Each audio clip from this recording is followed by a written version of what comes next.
Hey everybody, happy Tuesday and welcome to another Techstrong TV broadcast. I'm Charlene O'Hanlon. Today is Tuesday, February 15th. Hope everybody's having a great week so far.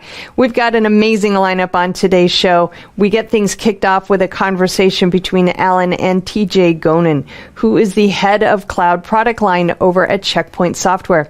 Checkpoint just recently announced the acquisition of Spectral, which is an Israeli startup that specializes in automated code security.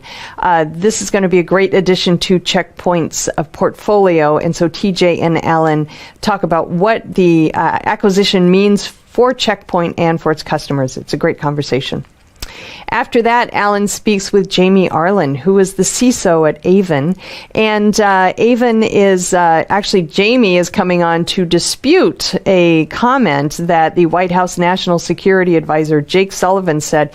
He called the use of open source software a key national security concern. Well, those are fighting words, and Jamie Arlen is on to beg to differ. And it's a great, great conversation. Definitely want to check that one out. After that, we have the Haunted Hacker podcast.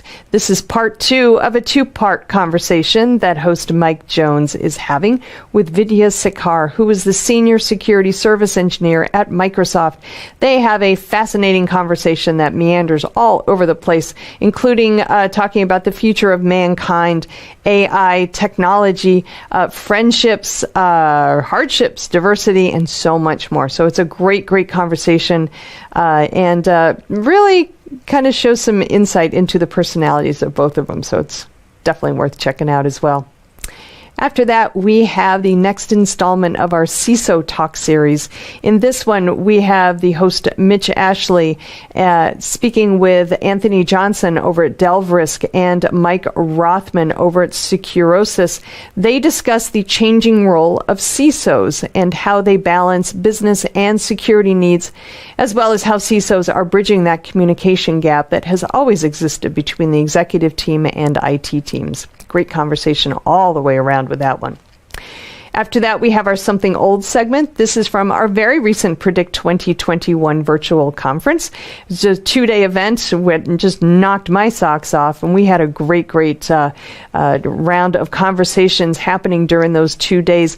This one is a presentation. It's actually a panel discussion that, again, features Mitch Ashley with Techstrong Research, but also Tracy Reagan from Deploy Hub and a CDF board member, and Steve Chin from JFrog and Amir Kashansky from Armo. They discuss what we need to do to get our arms around this new component-driven software supply chain and how DevOps practices will shift in the process. It is a great, very, very insightful conversation, so you definitely want to check that one out as well. After that, I'm back, got the news headlines for you, and then I have a great conversation with Tim Grelling, who was the Director of Innovation and Security at Core BTS. We discuss the psychological element to cybercrime and the importance behind business leaders practicing their response to a breach through different prevention tests. So it's not just about being able to respond to a cyber attack when it occurs, but actually being prepared well in advance. And part of that is understanding the psychology behind the cyber criminal. It's a great conversation. After that, I've got the webinars preview for you, and then we have a double shot. It's 2 for Tuesday, folks, with View with Vizard. This first conversation Mike Vizard has with Kim Wines, who is the Senior Vice President of Marketing for Encore, and they talk about why secure software supply chains start with a security or a software bill of materials. This is definitely a very relevant conversation. A lot of folks are talking about S-bombs these days, so Encore has its unique perspective, so they discuss that. In Mike's second interview, he speaks with Mirantis CEO Adrian Einel, and they discuss Kubernetes 2 years on. Mirantis actually acquired Docker Enterprise about 2 years ago, and so they're kind of doing a look back and where they are today with respect to Kubernetes. It's a great conversation as well. All right, that is today's lineup, and it's a great one, folks. I hope you can stick around for the entirety. We're going to get things kicked off right after these commercial messages.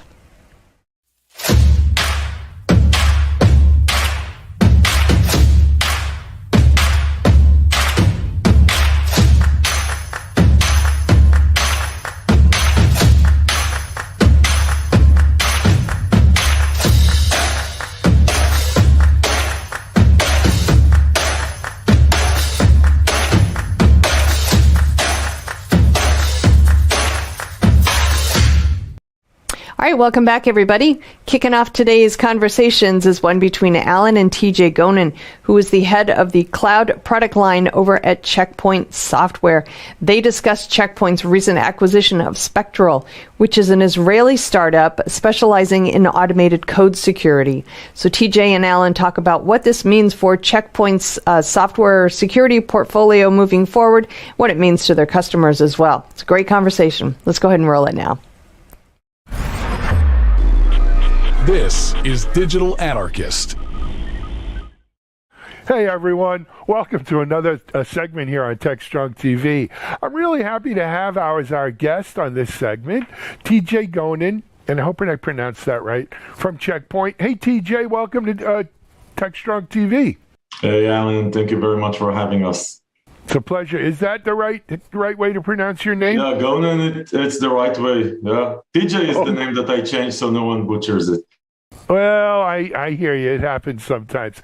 Hey, I as I mentioned to you earlier, I like the 49ers hat, especially in a week, where they had a tough game in L.A. The Rams are going to the Super Bowl in L.A. The Super Bowl in L.A., but it's still it's close, a lot closer than my team. So who am I to say anything? But yeah, no, good for them. Anyway, though, we didn't bring you on to talk football, unfortunately. We're gonna talk security, and maybe that's better off anyway. TJ, why don't we start though? Why don't you kind of give our audience a little bit of who you are, a little introduction and what you do at Checkpoint, stuff like that. Yeah, sure. So TJ, originally from Israel, that's a bit of the accent. Now in the US, I'm the vice president for cloud security at Checkpoint. So I run the cloud security business for Checkpoint. And been with Checkpoint 2 years, actually exactly 2 years since my company was acquired by Checkpoint a couple of years ago in the cloud security space. So yeah, what company was that? To talk about another acquisition, so it's an interesting time. Well, it's the circle of life, right? Yeah. What was the company that was acquired 2 years ago, your company? Protego Labs. We were in the serverless security space, yeah. Absolutely, and of course serverless is a huge kind of growth area right now. But that was 2 years ago, as you said, TJ, and congratulations to you on that. But we have a new Checkpoint which also is the way of the world. We have a new Checkpoint acquisition to announce or talk about today.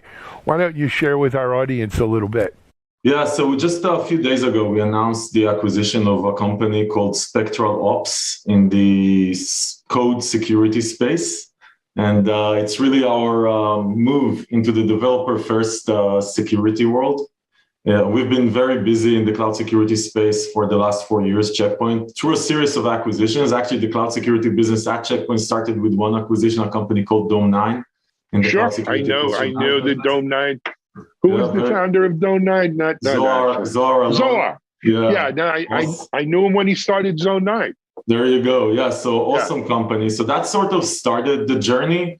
Then a few acquisitions later, including my company, and now Spectral Ops. That's the fifth acquisition we actually do in the cloud security space.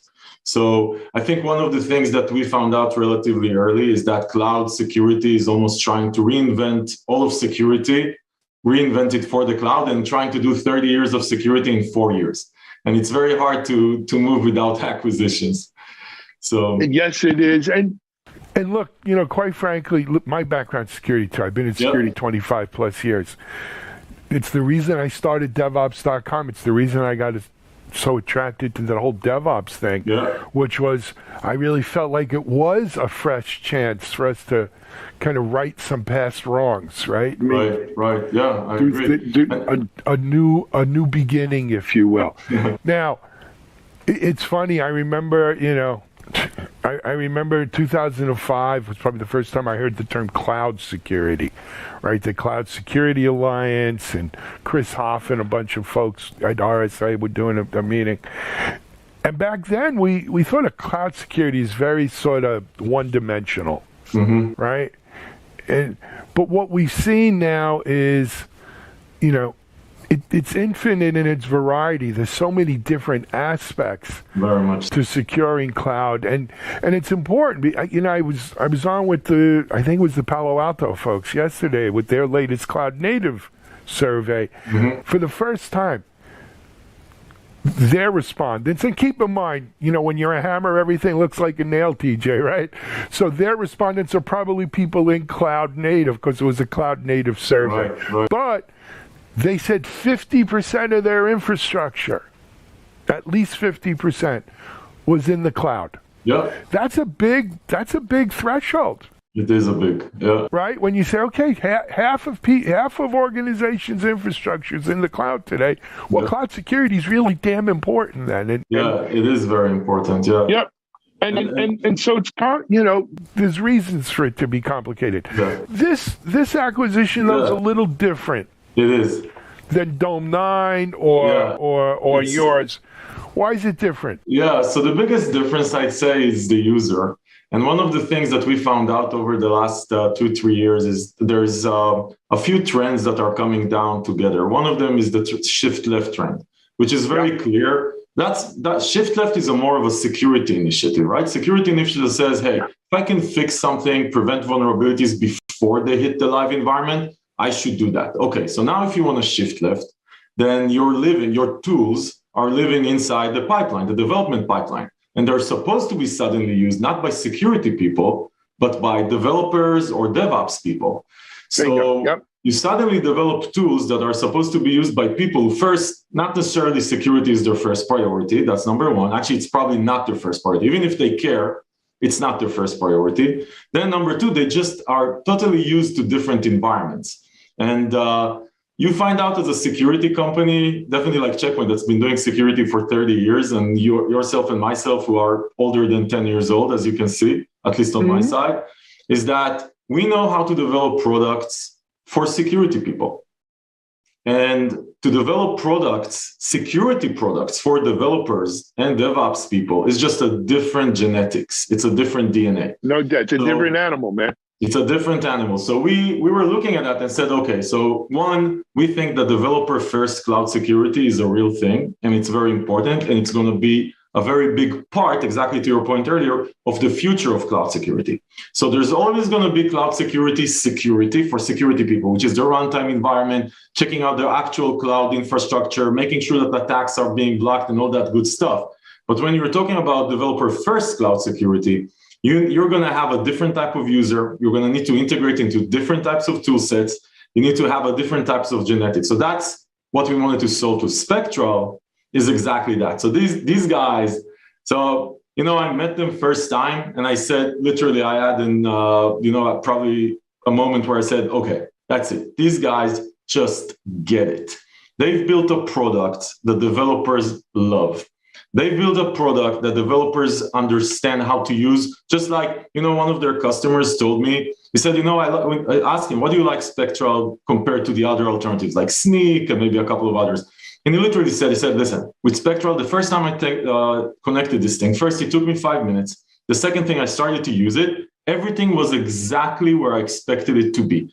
And he actually used the metaphor of an iPhone. And I totally related to that, where with the iOS, everything is, you don't know why, but everything is exactly where you want it to be. You don't need to think. So they nailed down the developer experience, and it's not just the user experience, and they integrate with tens of tools right out of the gate. They integrate into the IDE environment. It's also one of the things that we as security people who develop products for security people take for granted, that you cannot take for granted in the developer world. I'll give you just a very simple example. Because we assume we're selling to security people, we assume that they're going to be okay with us screwing up once in a while. For example, false positives. Something will take a bit more time. It's okay, because they're security, that's their job. I mean, they don't have anything else to do except waiting for you to do your job. When you're talking with developers and you're going to scan code, for example, which is what Spectral does, the first use case was scanning for secrets, hard-coded secrets inside code, whether it's API keys, AWS keys, passwords, huge problem. Developers run really fast. They forget keys and secrets inside code. If I'm an attacker, that's the easiest way in. So now you have tens of repos, hundreds of repos, Git repositories, S3 buckets, logs. Secrets can be everywhere. If I'm a developer now, I'm pushing code, and I'm waiting for you to scan, and it's going to take 2 minutes. I'm going crazy already. 2 minutes, I'm going crazy. 5 minutes, I'm killing someone. 10 minutes, I'm out of this. I'm finding a way to go around this. Right? I'm not doing it no more. Yeah. So the spectral technology, that was really their core tech, which is really interesting. So if I keep it really, really simple, they have the ability to scan huge amounts of code for problems. Now, a problem can be secrets, a problem can be misconfigurations in infrastructure as code templates like Terraform, it can be a bunch of use cases, but they can do that really fast. Literally, we scanned, when we did the due diligence, we scanned our entire repo, the Checkpoint repo, in 7 seconds. Wow. Entire repo, 30 years worth of code. Holy shit. Oh. 7 seconds. Yeah, holy shit. No, it's holy shit. I had an holy shit moment also. It's not like that. And they were saying, okay, something here is happening now. And it was also super accurate, and it found very interesting things. So once you nail down the user experience or the developer experience, you understand how they work, you integrate with the tools, and you solve a real problem, because that is a real problem, and you solve it really fast. That's why we totally like them. So we're really looking at them, and just to make it even more interesting, to the point that we started with, how different of a DNA it is, because it's such a different DNA. We're actually inside my unit, inside the cloud security unit, we're leaving them independent. We're not touching them. I don't want them to start talking security to security people. You guys get developers, you understand how they work, you go, you do you. Just keep on doing that thing. I don't want to dirty them. I got to tell you, I'm sitting here. You know the word quelling? Have you ever heard that word in your life? Yeah. You know, because so I started DevOps.com in 2013, right? At RSA, I think maybe it was 2015 RSA, I started what we call the DevSecOps event within RSA. It was Monday of RSA week, right? And the idea behind it was to bring the security, the cyber, whatever you want to call it, the security community together with the DevOps tribe, with the developers. And I got to tell you, the aggravation I had, 8 years ago, security people, they don't care about security. Exactly. They'll never care about security. They're stupid. They're the enemy. Yeah. Right. And you know what the developers said, right? All they do is say no. They slow us down. They're a pain in the ass. Totally. It was like this. It took me 7 years of build, because I believed that, no, security may never be their number one priority, but no developer I ever met raises their hand and says, I want to develop insecure code. Right. I like crappy quality. Right. I'm a crappy quality developer. You know what I mean? No one says that. Right. They have pride in what they do. Exactly. The problem is we weren't giving them tools that they could use. They're not CISSPs. They're not Nessus or scanning. They're not going to read your security incidents and try to do. No, they're not compliance experts. Yeah, exactly. You found a problem. Tell me how to fix it. Be very specific. Don't tell me how to fix it, because I want the quality. Exactly. Yeah. And I think you're touching, Alan, on a very interesting point, because when you start to bundle these things or unwrap it, actually, let's say, one is, you're right, it's a new user. So we talked about it. I actually think that security people today, and I can tell you in our product group, that's exactly how we think. We think about the developer and the DevOps guy and the DevSecOps guy as a new type of user. He's a user to the security. So I need to cater to his needs. Now, what does he need? To your point earlier, he's not going to read forensic reports. He's not going to read attack patterns. That's not his job. His job is to write quality code that is not vulnerable as much as possible. Now, if you find a problem in what he does, tell him how to fix it and tell him in his language. His language is not a dashboard with a search. It's not his language. His language is a piece of code. Tell him that piece of code is problematic. If you replace it with that piece of code, you're good to go. And I think that it's such a different mindset. It's like, us security people, you've been around, I've been around. We immediately show dashboards and mouse moves. Who cares? The Spectral Ops guys, when they showed us a demo, and it's like a heart attack for any normal security person, because what do they show? A CLI. They open the CLI. It's like everything is black screen CLI. anyone from a security will say, I don't understand even what they're doing. But their customers, that's exactly what they appreciate. You integrate immediately. You talk with everything is API first. Yeah, there's a report somewhere that you can see in the background if you need, but everything works inside the development environment. But this also goes, TJ, and we're probably over time, I apologize. But this also goes that we need to redefine the relationship between the security team and the DevOps developers and the people who use this kind of tool. Because what happens is, look, it's going to be the developer, maybe the DevOps or the SRE, but it's going to be those people who are instituting the changes to close down a vulnerability or, fix something. Right. That doesn't absolve the security team of responsibility. No one's saying, hey, security team, you're out of a job. Or, hey, security team, you don't got to worry about it anymore. The security team still needs that report, that forensics trail, if you will, to say, hey, yes, this was found, this was fixed, this is how it was fixed. And that again is yet another kind of special talent to make a tool that's easy enough or is in the DNA of the developer, but still gives the security team, the compliance team, what they need to sleep well at night. That's why one of the best sentences I like, and we used it also when we announced the acquisition. We didn't invent it, people used it before. It's security tools that developers love and security people trust. That's the thing, right? That is I may so steal important. that from you. Still, it's yours. It's like 10 cents a use. And okay, we'll put you down. We'll put you down. Yeah, but that's really where you want, right? That's really where you want, because, and you just described the part of what does it mean for me as a security person to trust the tool that you're using and to trust the work that you're doing with it.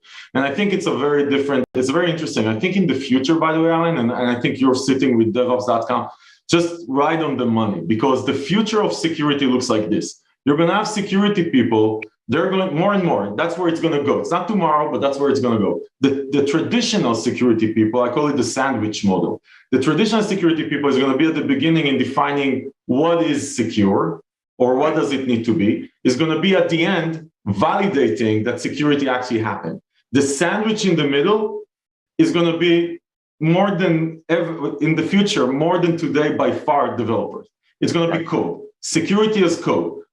Pure security people are going to define what's needed. They're going to make sure that they're going to validate that it happened. These people in the middle are going to be more and more people who make it happen. Code people. Yeah. That's the new security engineer. The new security engineer knows how to code. And that's why we acquired Spectral. And that's why we're going to let them lead our developer first cloud security initiatives. And we're super excited about it. I'm excited for you, and I'm glad to see Checkpoint coming out with this. This is great.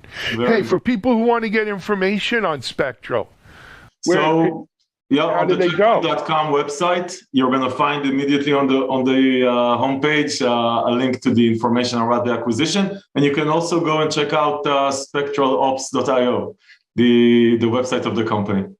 I love it. TJ, man, thanks for coming on and talking with us. Good. It was a great acquisition, man. We're going to be watching how this goes. I think it was a smart move by Checkpoint.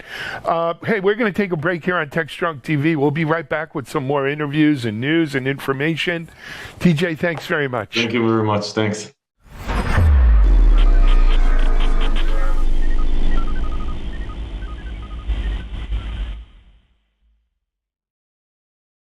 SecurityBoulevard.com is the leading resource for news, analysis, and education on challenges facing the cybersecurity industry.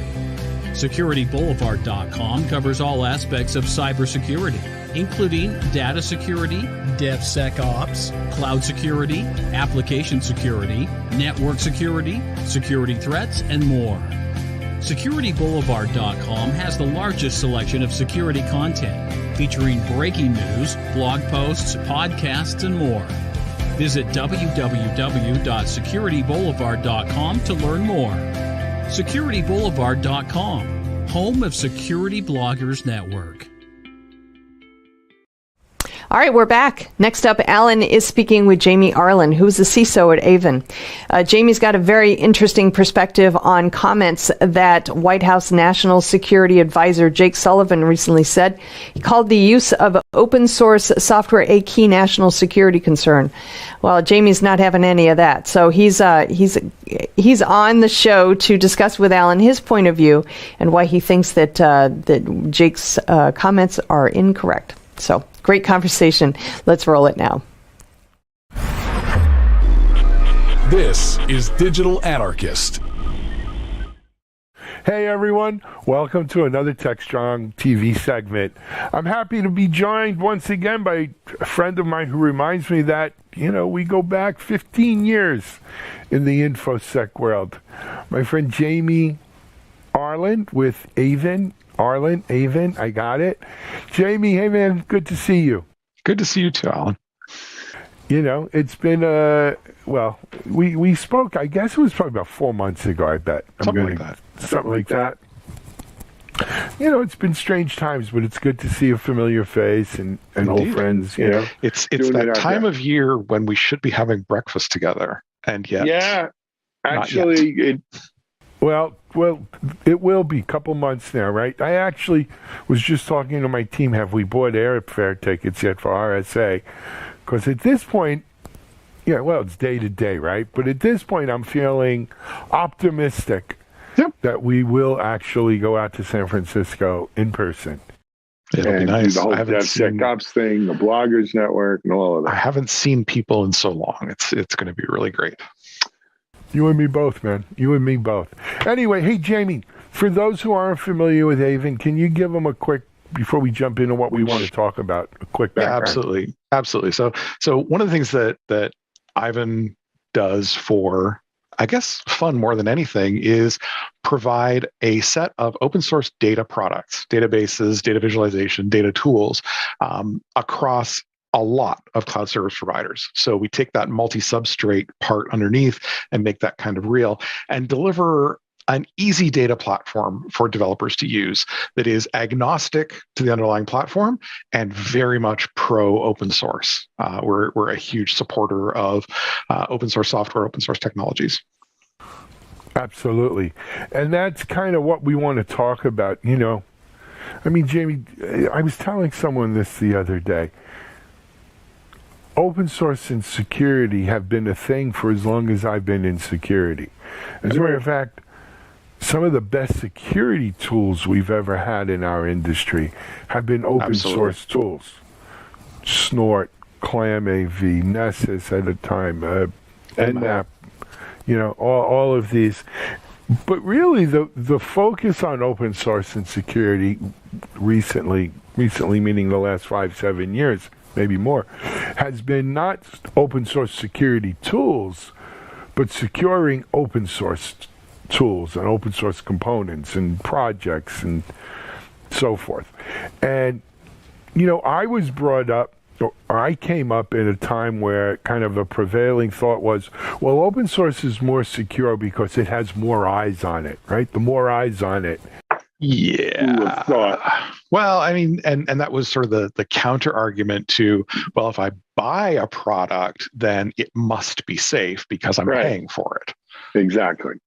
And that was the counter. Well, closed source, they do all their security checks, and you have a throat to choke if something goes wrong.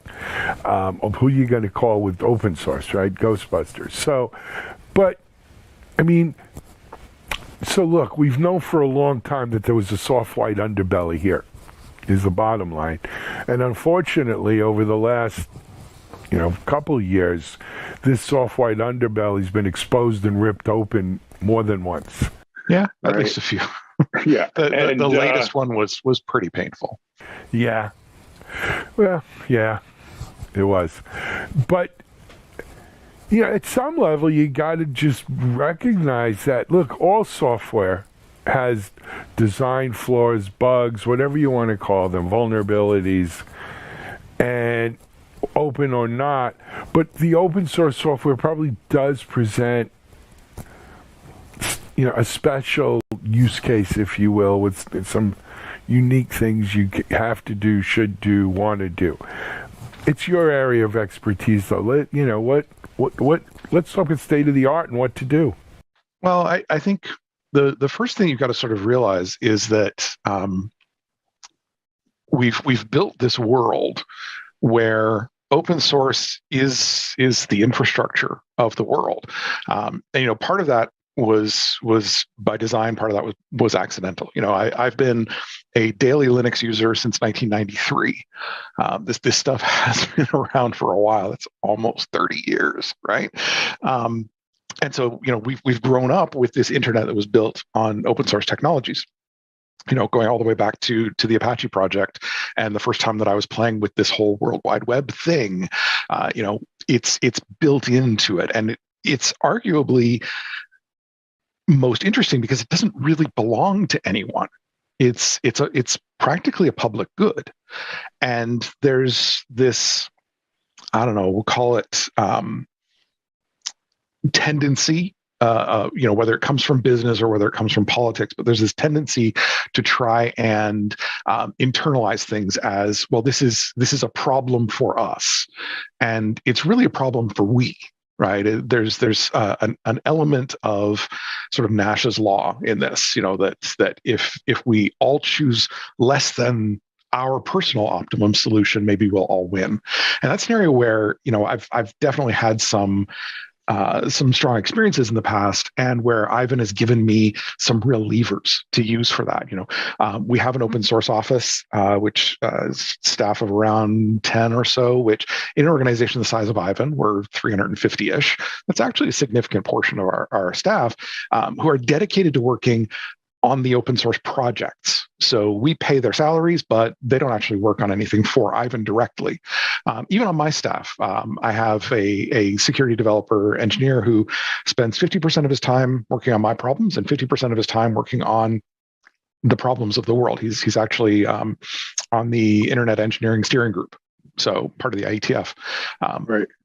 And so, I'm happy to pay his salary for sure, because I know that it's going towards this common good aspect. And where we get stuck in a lot of places, and whether we call it sort of late stage capitalism or what, it's always the what's in it for me, right? So I'm going to take everything that I can get, and I'm going to give only what I must, right? And that's a place where Ivan's made, I guess, a principled stand, and said, we want to make it better because everyone benefits. And this showed up a couple of times. I actually wrote a blog article about it called "Oh December" for us, because we had an issue with Grafana, and then all of the Log4j stuff, and then we had a follow-on where there was actually a problem in Flink, and in Apache Flink, and we were able to take the stance that even though this problem that was discovered in Apache Flink is not our problem, it's that the security researcher found it in our implementation of Apache Flink as a service.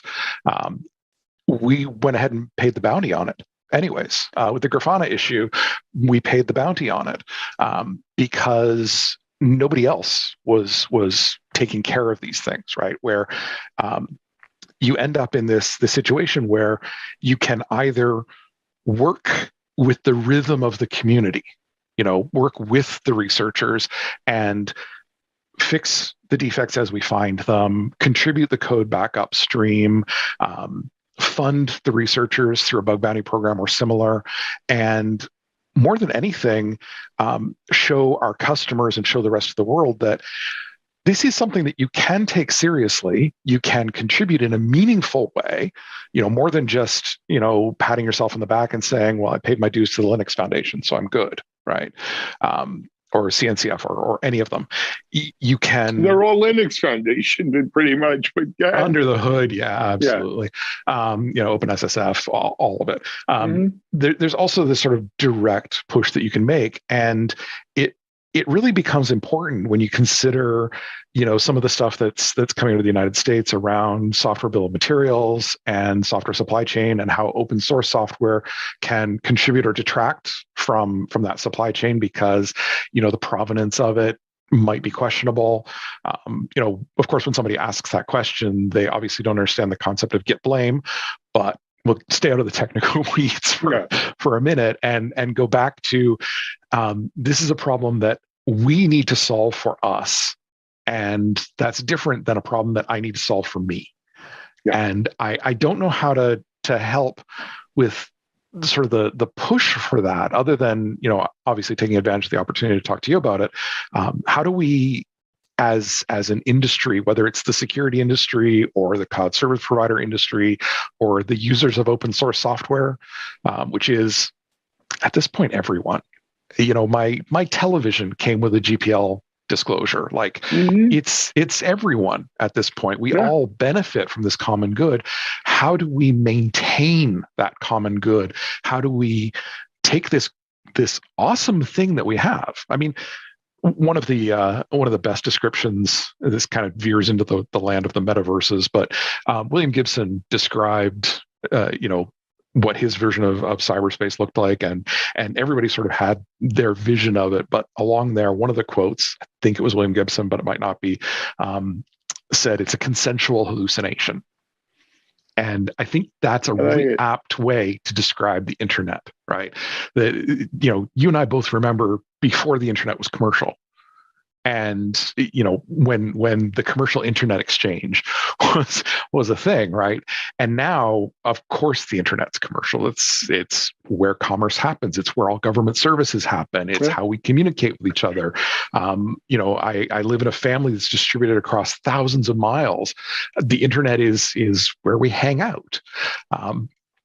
How do we, as individual organizations, as people, as countries, how do we contribute to maintaining this consensual hallucination that we have?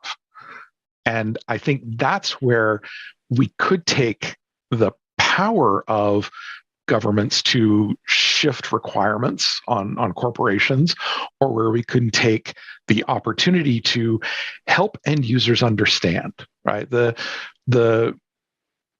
media takes the stance of what gets me the most eyeballs. And so Log4j was blown, from my perspective, wildly out of proportion. Yeah, because it was a big media event. It made a good as these often story. Are, but Jamie, that always, whether we're talking about open source or politics or crime or pollution or whatever, that's what the media does. Right, and to a certain extent, you can't say, "Oh my God, I can't believe that tiger has stripes," right? Because they're a tiger. Okay, you got me there. Right? So, of course they do. They blow it out, and you get this distorted view of it, but it's better than no view at all, right? And I think we need to understand that about the media. Are they sensationalist clickbait? And speaking as a media person, the sensationalist clickbaiting, yes. Driven by numbers and money, yes, guilty. But sometimes shining a light, no matter how distorting that light is on a dark corner, is a light nonetheless. A couple of other things I just wanted to mention. Yeah, paying your dues to the Linux Foundation's great. Everyone should do it. And I'm not belittling the Linux Foundation or the Apache Foundation or any of them. They all do. Exactly. It's a golden age of open source, and it's a lot, and they got a lot to do with that. Yes. But it's more than paying your money. It's the companies like Ivan that are saying, hey, I'm willing to put people on my payroll who are going to maintain open source projects, who are going to contribute to open source projects, who may not be doing exactly what my customer needs on this given job, but I know what they're doing helps that rising tide that lifts all boats, and including my boat. It shows up in some of the ways where even small contributions become valuable contributions. In what can only be described as an accident, we ended up where an Ivan engineer is now the maintainer of the Log4j packaging for Fedora. There you go. That's kind of cool. It's not actually a whole lot of work. I mean, yes, December was kind of awful, but in the grand scheme of things, it's not a lot of work. Except when something hits the fan, and then it is. And then you thank God for those people. But doing that kind of package maintenance, if we take that and we smear it across the thousands of companies that materially profit from the use of open source software, asking one of your engineers to contribute a couple of hours a month from a bottom line perspective seems like is rounding error. Deal. Exactly. Yeah, but I think you called it end stage capitalism. Mm-hmm. No one wants to be the one that raises their hand and says, "Yeah, I'm doing that." But there's another aspect, and you touched on it as well too. But I look at it from a different angle, Sure. And I'm not going to get into the whole politics thing unless you really want to. But that is, what's the role of government in this, right? The White House had this whole big open source security summit where they had some really good people. I wasn't invited. I doubt you were invited, but I heard really good things about it. I heard really good stuff about it. They seem to have the right people there. Yes. And I heard great things. But is it the government's job to shine that light? Are they a piece of it? Shouldn't be a piece of it? How big a role should they play versus private industry? I'm interested. Go ahead. Yeah, if you take the broader view, so don't make it U.S. centric or, in my case, Canada centric, or Ivan's case, European centric, but rather look at it from the idea of the common good. It's open source is the technology air we breathe. It's the technology water we drink, right? And if everyone does something positive, then there's a positive outcome. How can governments incentivize positive behavior? Well, we can take the examples from things like clean water and clean air, right? We took the lead out of the gasoline. That helped, right? How can we do that same thing with open source? And a lot of it comes from not fear-mongering around it, which again is kind of contrary to mission for lots of the idea of politics, and we'll just hand wave that over there and leave it. But it's also in helping to understand that message of this is how positive outcomes happen, that if we cooperate, we all succeed as a result. And so whether the direction for that comes from sort of the greater than national governments, the European Union or arguably the United States or the UN or any of those, whether it comes from individual nations saying, we're going to route our IT spend dollars into open source choices rather than closed source choices. And I guess the part of it that I think is super interesting, and definitely something that you and I have experienced, is watching what happens when an organization is incentivized to pivot around that closed source toward open source. And I'll cheerfully sit back and say, based on the experience of the 90s and the uh-ohs, I've got a lot of good reasons to really dislike Microsoft. MS-08 was not a great year for us in security, but they've really twisted around that closed source methodology, closed source mindset into a very open source mindset. I mean, they bought GitHub and people lost their minds, but they've basically left it alone / made it better. And they open source a ton of software, and they produce software that's super supportive of open source and VS Code and other tooling where it's like, oh crap, this is actually good. The Windows subsystem for Linux is brilliant. It gives me the best of both worlds. And we need to help other organizations. The whole Azure cloud is damn open source friendly. Yeah. Very. And it's not necessarily Windows centric either. That's not what you're expecting, right? My expectations. Look, people who still rail about Microsoft, still have, basically Steve Ballmer dartboards in their room. I get it.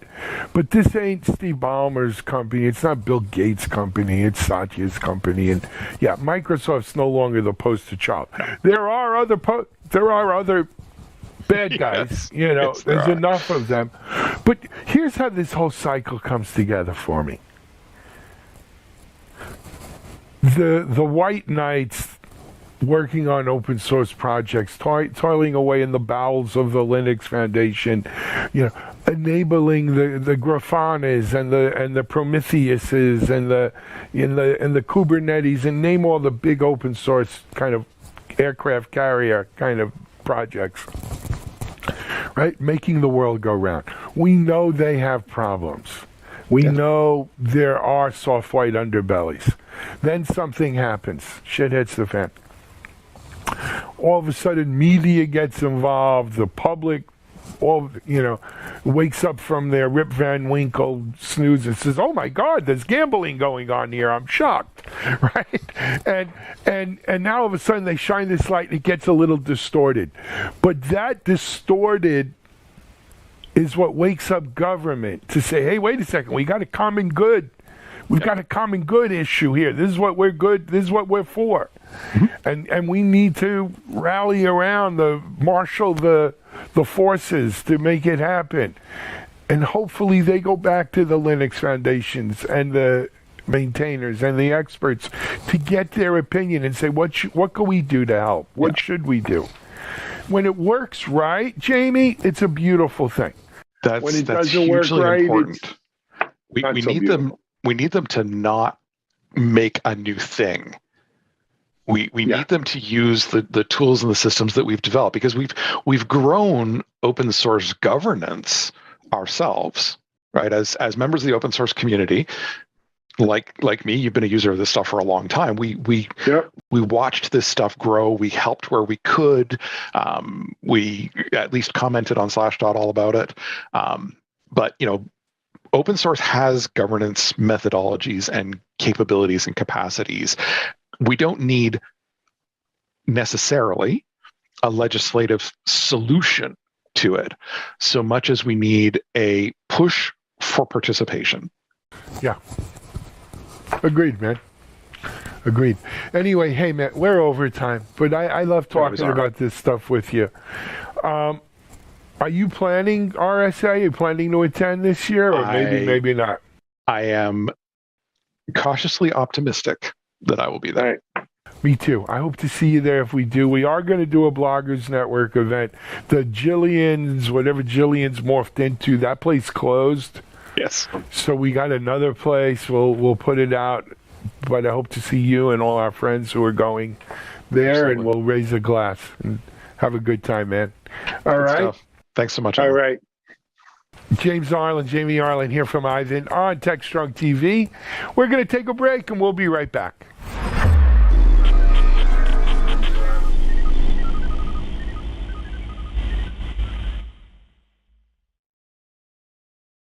ContainerJournal.com is the leading online destination for centralized computing-related content. ContainerJournal.com covers all aspects of software containers, from container management, data management for containers, container security, networking for containers, to the entire container ecosystem, Kubernetes, microservices, serverless, and more. ContainerJournal.com has the largest selection of container-related news, featuring breaking news, blog posts, podcasts, and more. Visit www.containerjournal.com to learn more. All right, we are back. Next up, we've got the Haunted Hacker podcast. This is the part 2 of a 2-part conversation that Mike Jones has with Vidya Sekar. She's the senior security service engineer over at Microsoft. And so they have a very, very unique discussion about so many things, including the future of mankind, artificial intelligence, and technology in general, as well as some of the softer things such as friendships and hardships and diversity and so much more. It's a great conversation. And if you didn't check out yet the first part, which ran yesterday, highly encourage you to do that as well. But let's go ahead and run the second part right now.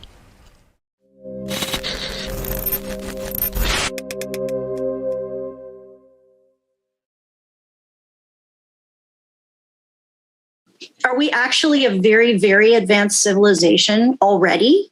And are we just the characters inside the game that we're actually playing above? Do you know what I'm saying? Absolutely. So it reminds me of the first video game that I really got into called Sims. And, you know, everybody knows what Sims is. And you can create houses and families and people. And I would always create the house and the family and make them destroy each other. You know, just nobody was happy and my civilization broke down.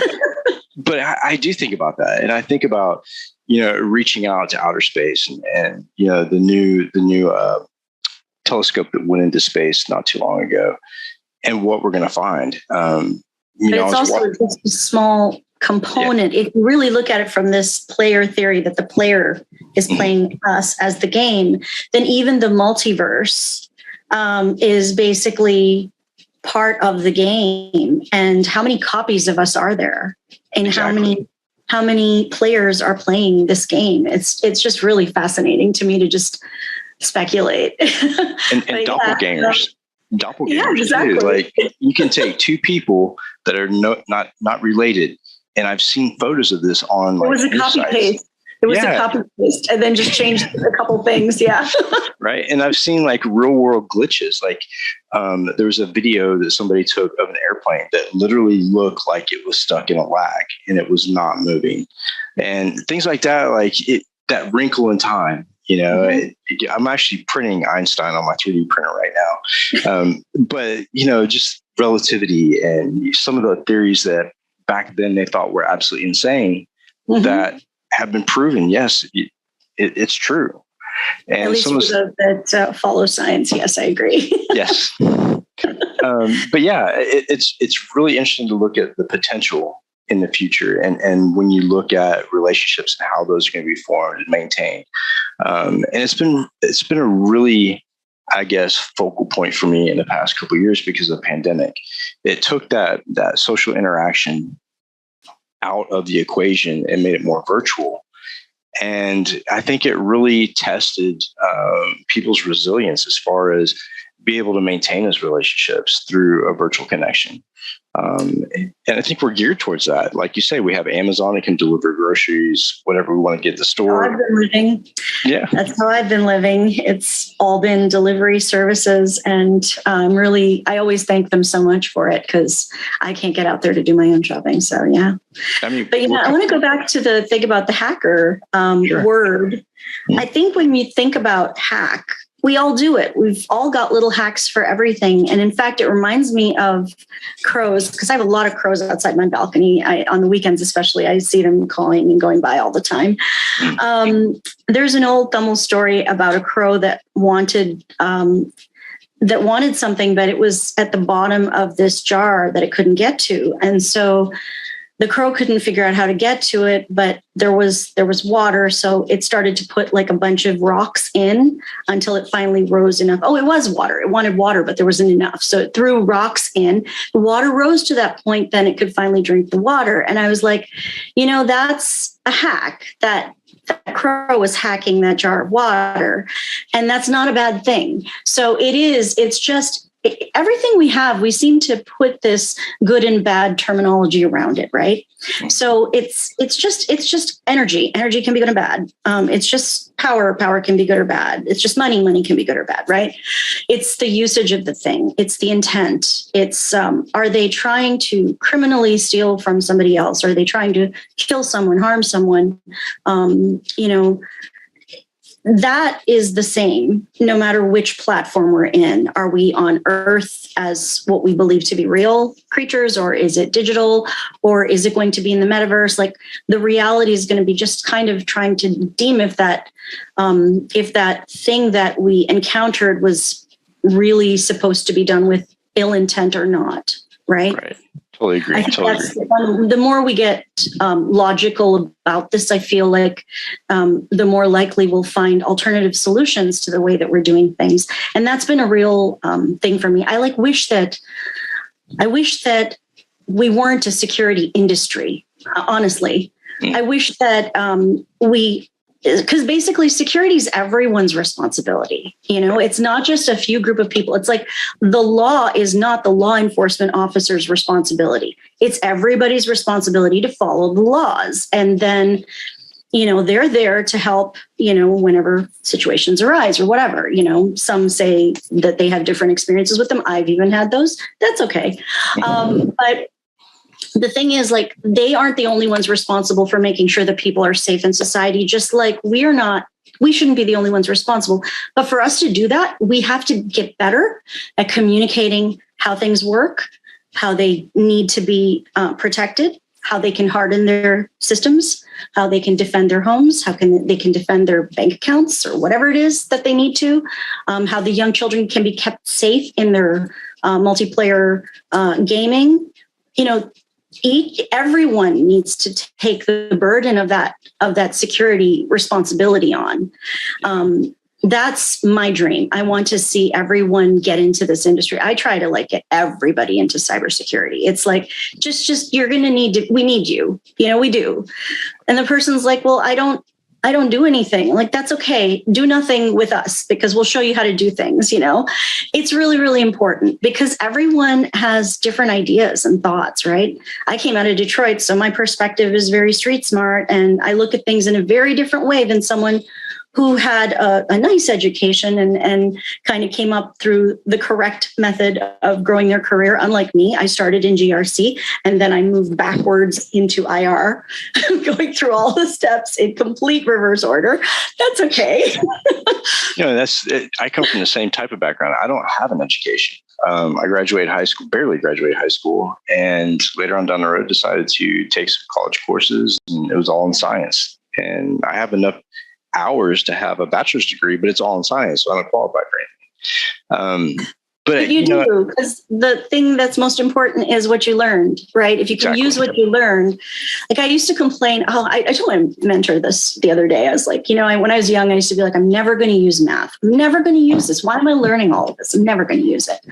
I was, in a tween, not even a teen back then when I complained about it. Today I look at that, I'm like, I went to these classes, right? My social studies teacher, Miss Wyndham, at one point I found a mistake because she was teaching, and she said that a particular god was a goddess in Hindu tradition. And I was like, no, I can tell you the truth. And after class, she took me aside. She's like, look, you can't just yell at the teacher, because my responsibility is to teach what the community tells me I have to teach. Like, if the school board says, teach from this book, this is what you do.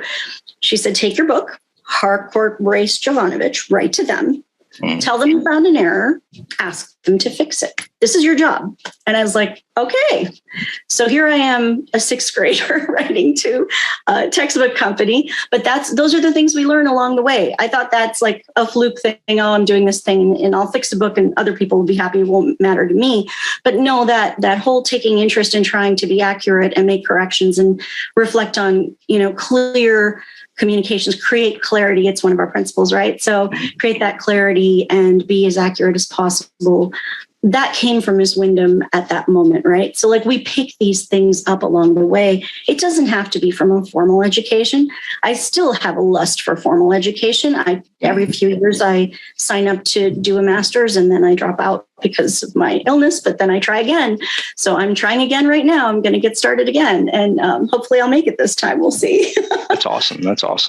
Yeah. So Dia, tell me about the culture at Microsoft. One of the things that I did notice when I went to Microsoft was everybody, it's kind of an open campus type feel, and everybody is urged to challenge what's in front of them or what they know to be true. Is it still the same culture? They even had a daycare on campus when I was there. I'm sure they probably still do, but I think we used to be, when I worked in the California, I worked at Hotmail when I first started at Microsoft in California, and Google was across the street. And one of my friends went over there and came back and was like, they have pregnancy parking. We don't have pregnancy parking. I was like, wow, so yeah, if it was for the perks, that would be interesting. In terms of the culture itself, though, I think yes, because what each of us are trying to do, what we're trying to build, is not the same thing we already have.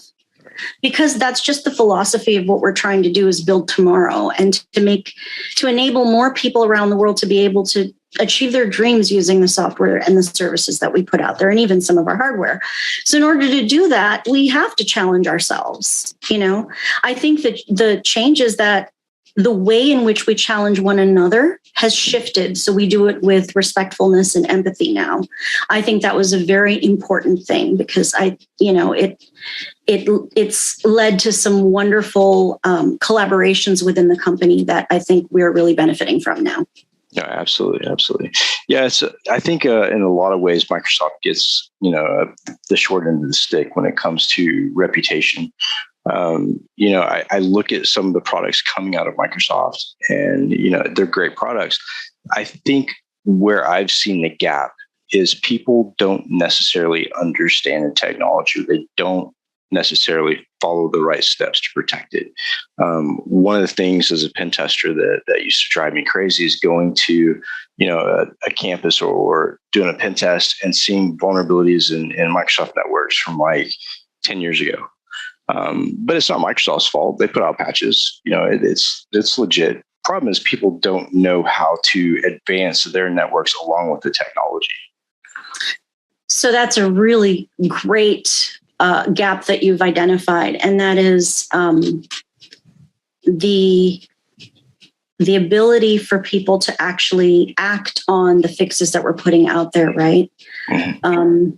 It's challenging. It really is. Like, I think you remember when WannaCry happened, we actually went back and provided updates on platforms that we don't support anymore. And I think it's important in some cases to do that because of the vital situations in which those particular customers were still leveraging old software. But at the same time, we do what other companies do too, right? You've got the same problem with upgrades that need to happen with software that, is not even on Windows, like Linux software. There's so many older versions that people are using for whatever reason. I mean, we have that problem. It's a fundamental hygiene problem. And it's sort of something that I used to make my soapbox when I was in TVM. I used to always talk about, you guys need to patch this stuff. Now I'm looking at it and I'm wondering, so the root cause of some of that was that there were flaws in the software that was produced and delivered. And so how do those flaws get prevented from being introduced, right?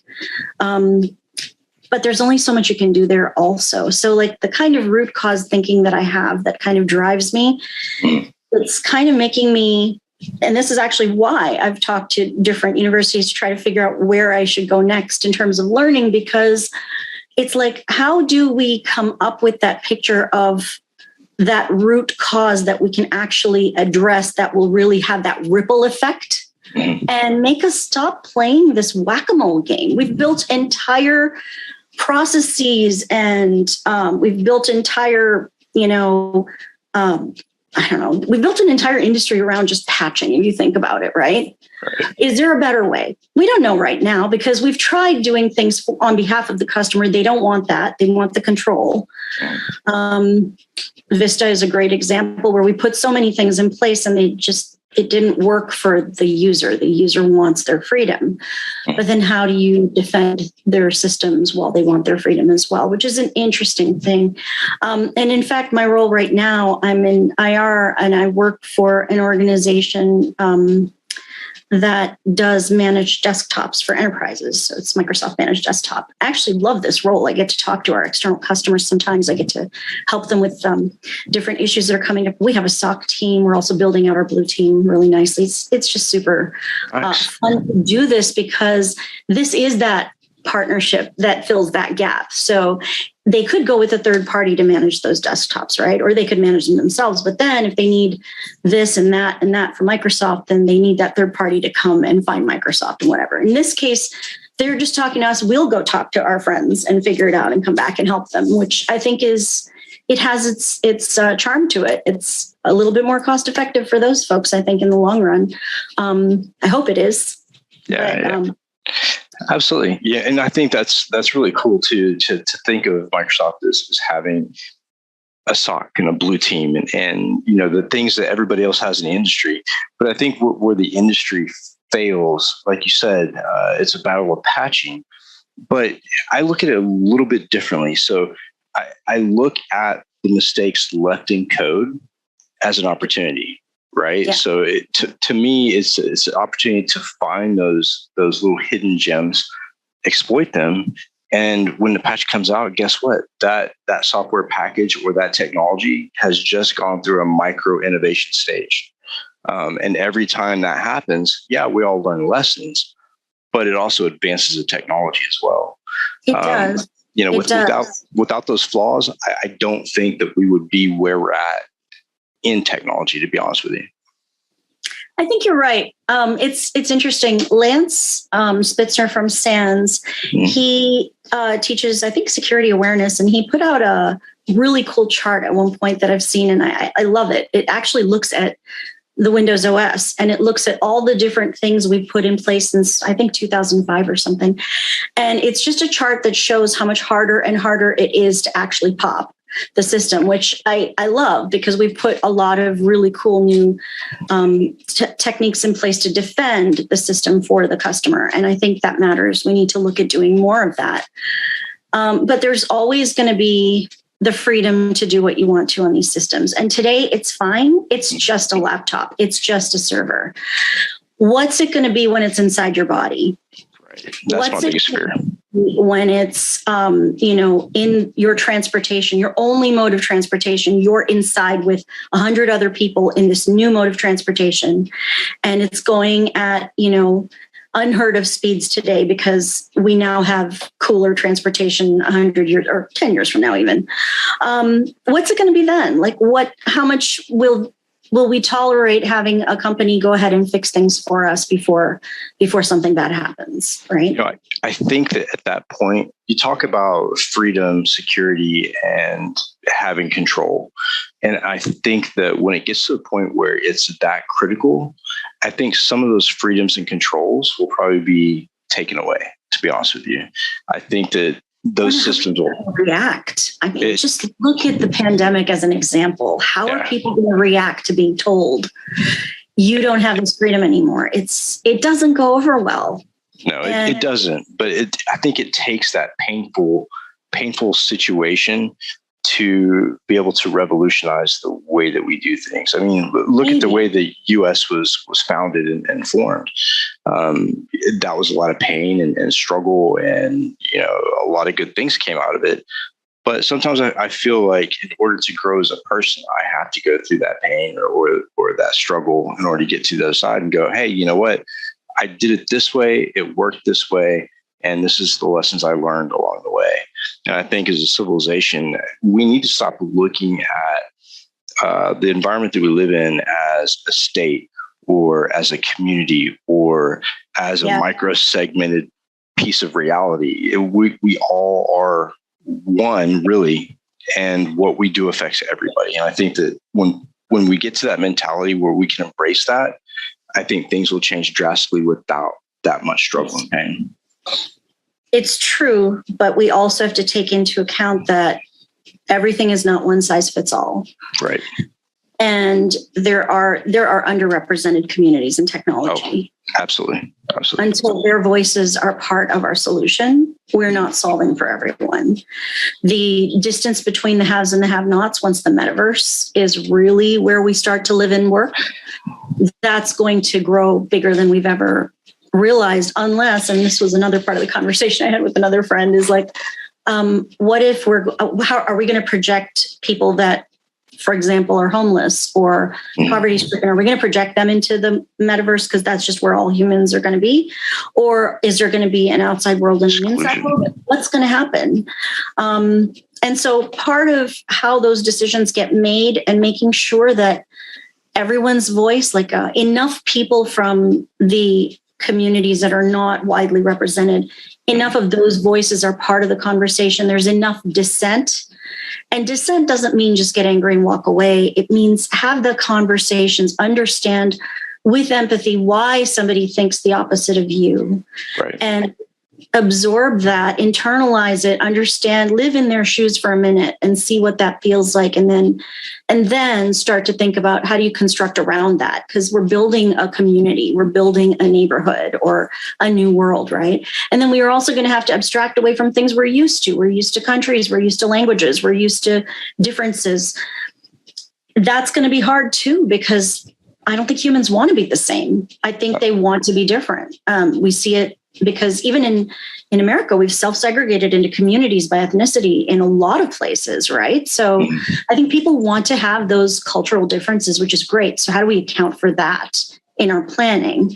And so, and I'm not at all assuming that I'm one of the planners, but I'm saying that, these are whatever those decisions are that get made, the trickle down effect is going to be, how do we protect all these people, all the people, not just the ones that fit the terms of that decision and what that future looks like. So, right. And I've talked to a lot of groups and a lot of individuals who are spearheading that change, which is fantastic. Black Girls Hack is a great group that, I love that group. They support a lot of the diversity and really support people in the community, and Blacks in Cyber. The work that they do, you probably see me reposting all their posts. I just think it's amazing what they do for them. I love what Vic does. They're fantastic. I think I definitely want to get more involved in helping them. I just, mentoring is probably the one most important thing that if you're in cybersecurity, no matter what level, no matter what it is your job is, everyone needs to be mentoring. We all need to be bringing more people in. We need to be getting more of those diverse folks into our environment. We need to build this world out the way it's supposed to look. Otherwise, all our data science, all our AI, it's all going to be very, very one-sided, even gender perspective, right? Oh, yeah. We're still not even at 50%. We're not even at 30% yet. And so it's a real passion of mine that we bring more people in. In fact, on my team, we have a small group of us that are focused on kind of changing those job descriptions so we can describe things in a more attractive way. And so people don't self-select out of a possible role because they're like, well, I don't have those skills, right? How do we write the job descriptions in a more attractive way? How do we have mixers and, events that help expose what are the things that we do so that people who are interested can come and get to talk to us and learn about those things and say, you know what, I'm going to throw my hat in. I'm going to try this. We need to make those gates a little more open than they are right now. And we need to, we're going to be exacting. We're going to be accurate. We're going to do what we need to do. Anyone can learn all of that. But that passion, that interest, that desire to do it, that's the one thing we need to be very good at identifying in a person, and then get everything out of the way so that person can be brought in. Yeah, absolutely. Absolutely. I agree. And sitting here thinking about, the diversity and metaverse and are we going to exclude certain types of people or certain, segments of the population? It reminds me of a funny movie I watched recently with Ryan Reynolds. I can't remember the name of it, but he was basically playing a character in a game. And they had different people. And at the end of the game, they just got tired of the bullshit and they revolted. And it was really quite cool to watch that kind of simulation game. You'll have to watch. I can't remember the name of it. You need to start posting your movies. You need to start posting a list of movies, Mike. I know. I do watch a lot of film. I actually just recently started with Alyssa Knight writing screenplays for her short films. Oh, awesome. Which I love her. I love her. She's awesome. She's amazing. Yeah, I had her on the podcast last year, and we hit it off, and I started working with her, and it's been an amazing ride so far. I'm doing things that is completely out of my comfort zone. I'm not a writer. I'm not by any means creative in that way, but now I'm starting to learn that maybe that's a hidden skill that I didn't know I had. But I try to learn something every day and step outside my comfort zone and experience new things. And I think that's really important in the industry because it's really easy to get locked into a job or a type of job in cybersecurity and never get out of it.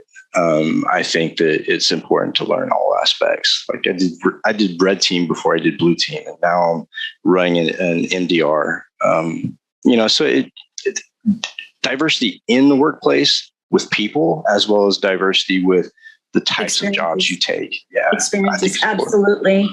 Yeah, I mean, going from PM to engineering is a change. Going from I did that and I didn't think I'd ever do it, but I was so excited when I finally made that switch.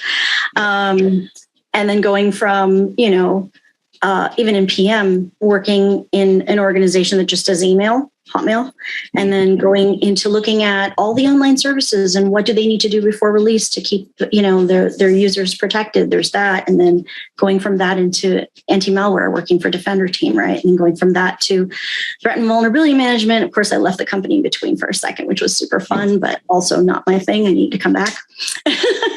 Sometimes you just need to have these other experiences because, you don't know light if you don't know dark.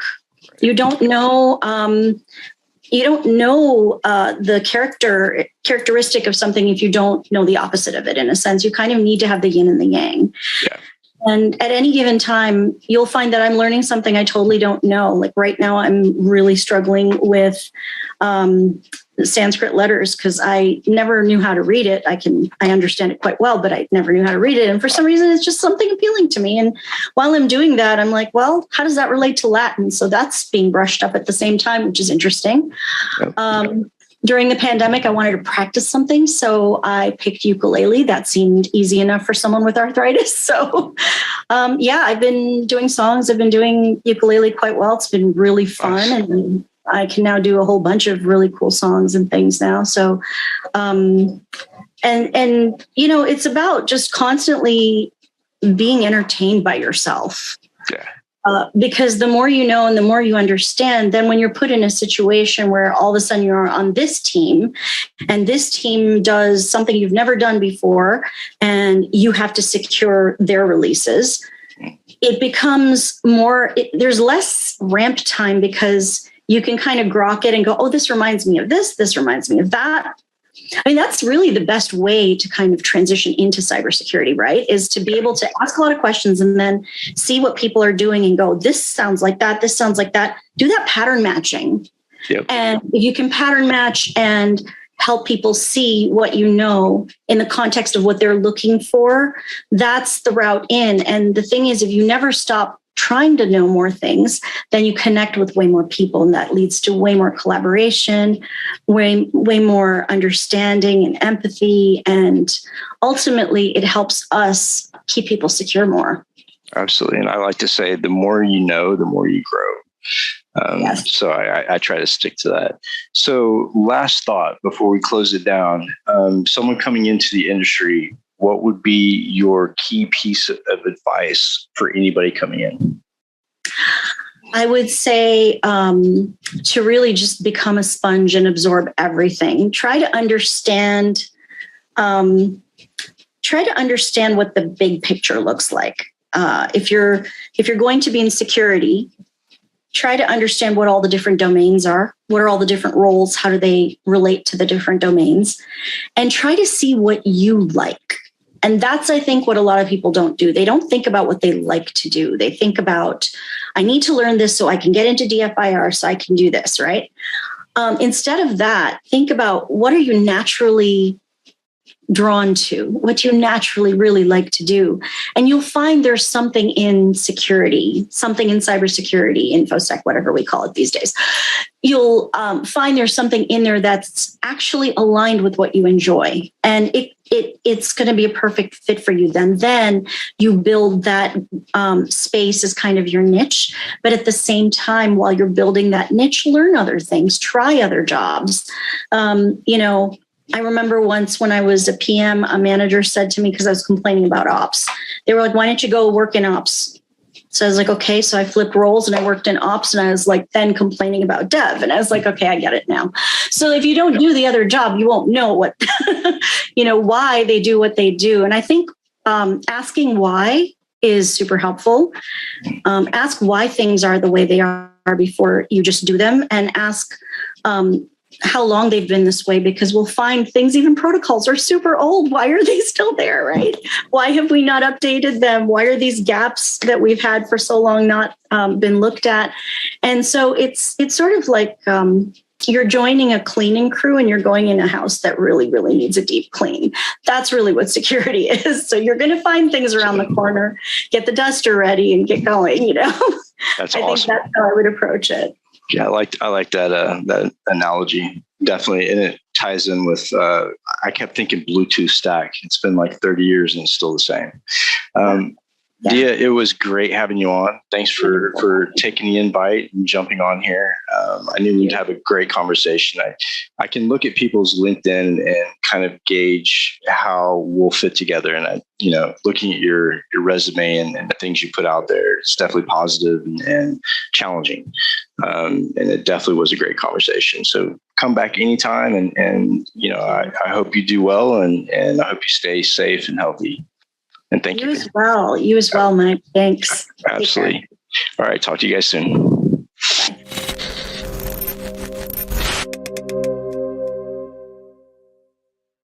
CISO Talk. To hear how real-world CISOs are dealing with today's real-world issues. From enabling secure remote workers to accelerating secure cloud adoption, defending against a pandemic of security attacks and beyond. CISO Talk covers the cyber topics you want to learn about. With your hosts, Unisys CISO Matt Newfield and MediaOps CEO Alan Schimmel, featuring a revolving panel of CISO cyber experts. This is where CISOs talk. Join us on digitalanarchist.com and techstrong.tv. All right, we're back. Next up, we've got CISO Talk. This is the ongoing series here on Techstrong TV. In this episode, Mitch Ashley, who's the host, speaks with Anthony Johnson from DelveRisk, Mike Rothman at Securosis, talking about the changing role of CISOs, including how they balance business and security needs and how they are bridging that communication gap that has always existed between the executive team and the IT team. Great conversation with a lot of insights. Let's go ahead and roll it now.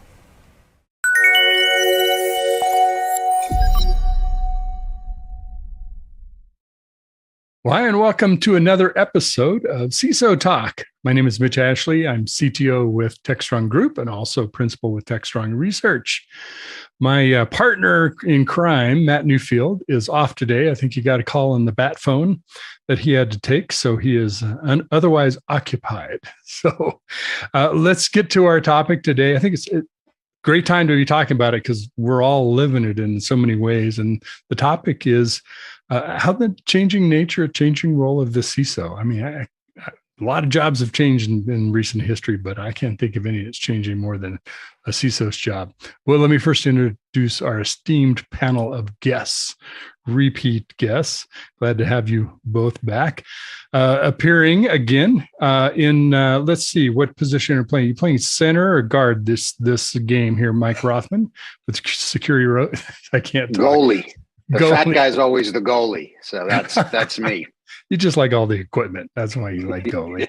I like the big gloves. Introduce yourself for the people that might not know you. Anthony, nice to see you guys. I'm Mike Rothman. I'm president of Securosis, a security-centric research firm, and I've been doing this for way longer than I care to admit. But this is actually a topic that is near and dear to my heart, and I'll start telling stories and stuff. But it's really nice to see everybody coming around about, 10 years after I started, kind of making this pitch. So this will be a great conversation. Very cool. We're trying to catch up. Anthony Johnson with DelveRisk. Great to be talking with you. Introduce yourself, Anthony. Anthony Johnson, so managing partner, founder at DelveRisk. We're a market research organization. Formerly, I was a CISO at a number of organizations like JP Morgan, Fannie Mae, GE, et cetera. But love being in the community and just kind of engaging in these things. And I'm pumped about the chat today. Thanks, both of you. It's always great to be talking with you, whether on camera or not.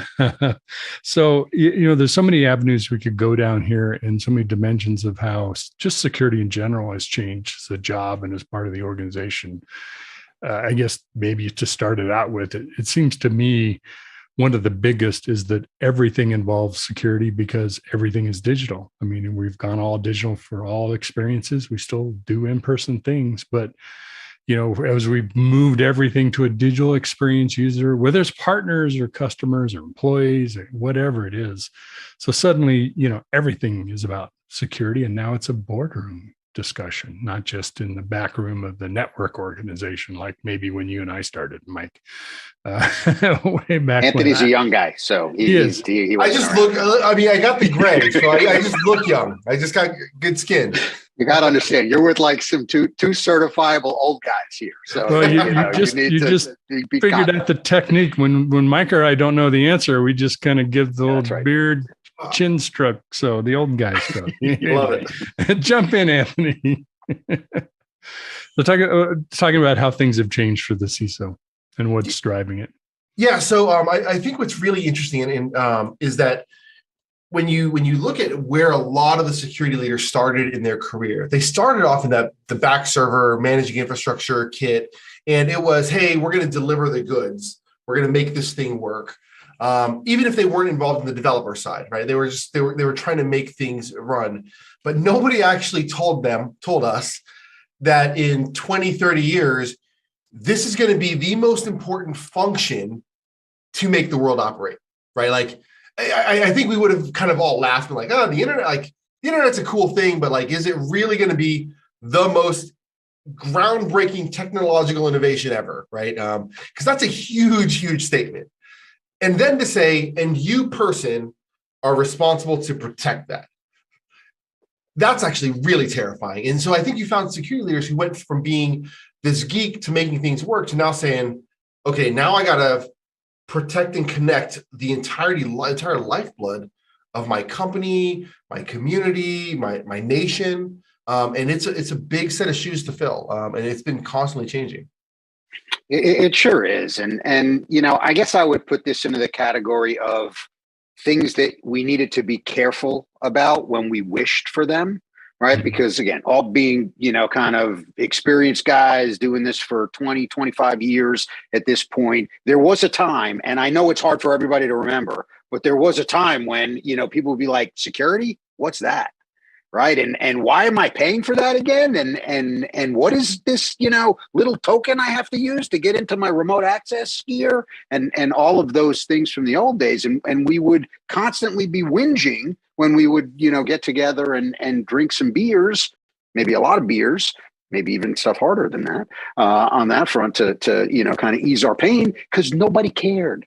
Right. And we couldn't get any funding. And it was very difficult to do the job because it was marginal. We were marginalized from that perspective. And what we have now is not that problem, right? What we have now is possibly overexposure, but really, and I think where we need to get to in the discussion and really in the skill set, and Anthony, that's an important point that you made, that a lot of kind of the CISOs that initially took that role ended up looking like technical people that drew the short straw, right? They were either around for too long, they didn't figure out how to say no, or they didn't realize what a crap job it was going to be, but they ceased to be technical people at that point, and they didn't realize they were playing a different game. Right. And you know, that's kind of the thing. And, you know, the thing I dangled out there like before, right, I've been talking about this for 10 years, is I actually wrote a book called The Pragmatic CSO in 2007.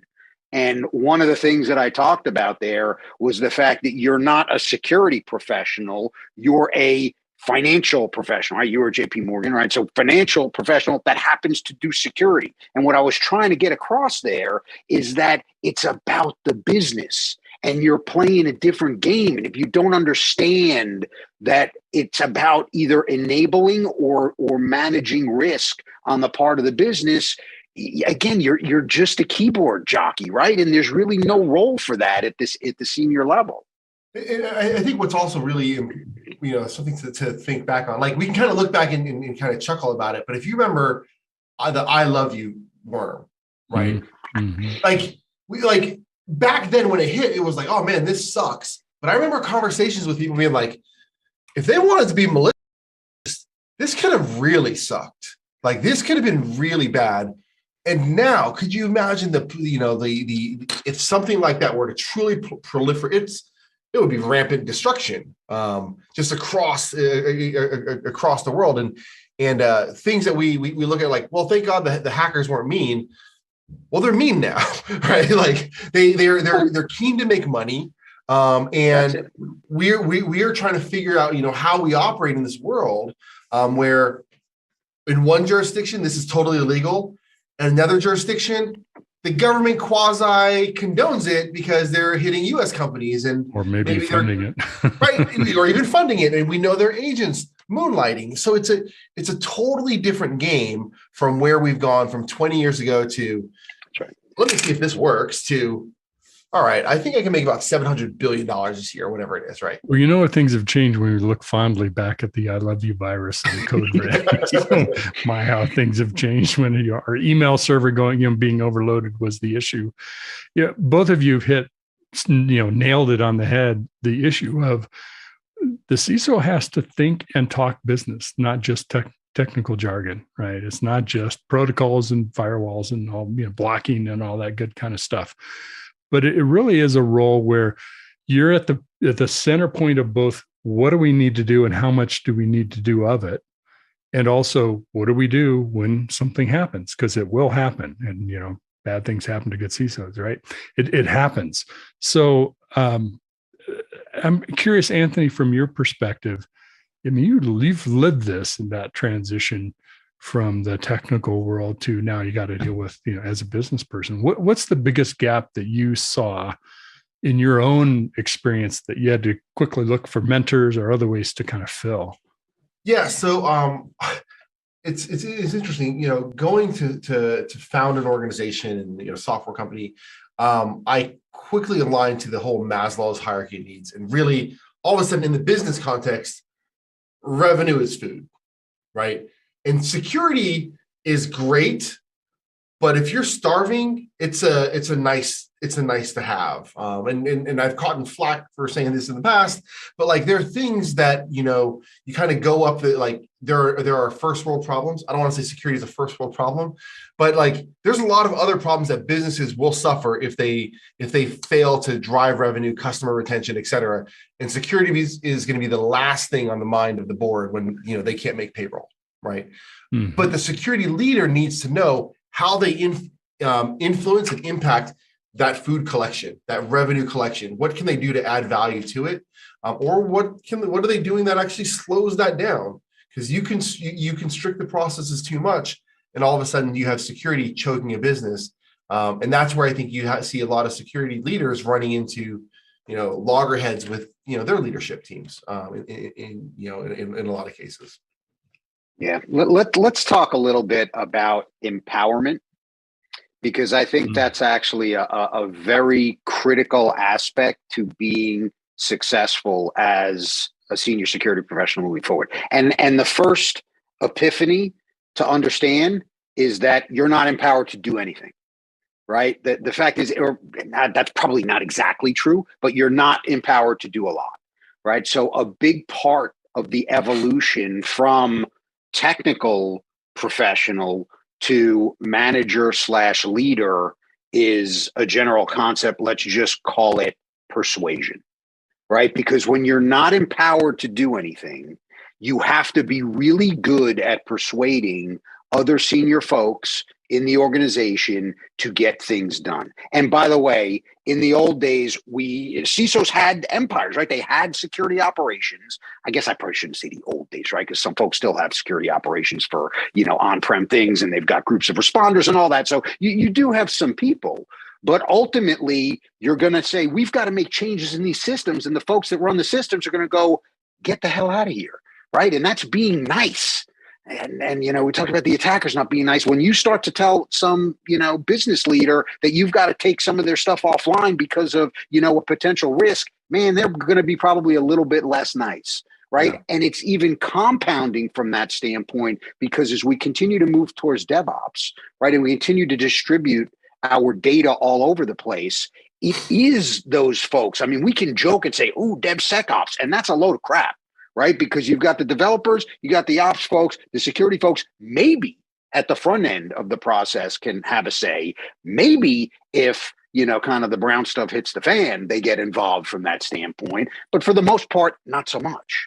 Right? So what we have to do to evolve as leaders, right, as security leaders, is to really start to understand, how are we going to persuade these folks to do the right thing from a security perspective, while continuing to achieve what they have to on the business, which again leads back to the second point, which is if you don't understand your business, it's really hard to persuade somebody why being secure is in the best interest of their business, right? So it gets back to this idea that you have to be a professional in your business that happens to practice security. You have to be very effective from a persuasion standpoint because these folks don't want to do what's in their best interest from a security perspective. And we're not empowered to do anything until we are. And when we are, that is a very bad day, right? That means something has gotten out of the cage, right? Some bad stuff is happening. And now we're trying to figure out, kind of what is where. And typically Eastern Europe or South America is, kind of the answer to that question, which again, very, very bad days. So Mike, let me challenge you on that. I know, Anthony, you're going to jump in, so I'll let you jump in a minute too. I want to challenge you on that from this aspect. One of the things that actually works in our favor, ironically, is every business executive knows, or at least heard of ransomware, and they know they don't want to have that, right? And the board is now looking at the CISO to say, we're okay, right? Do you need more?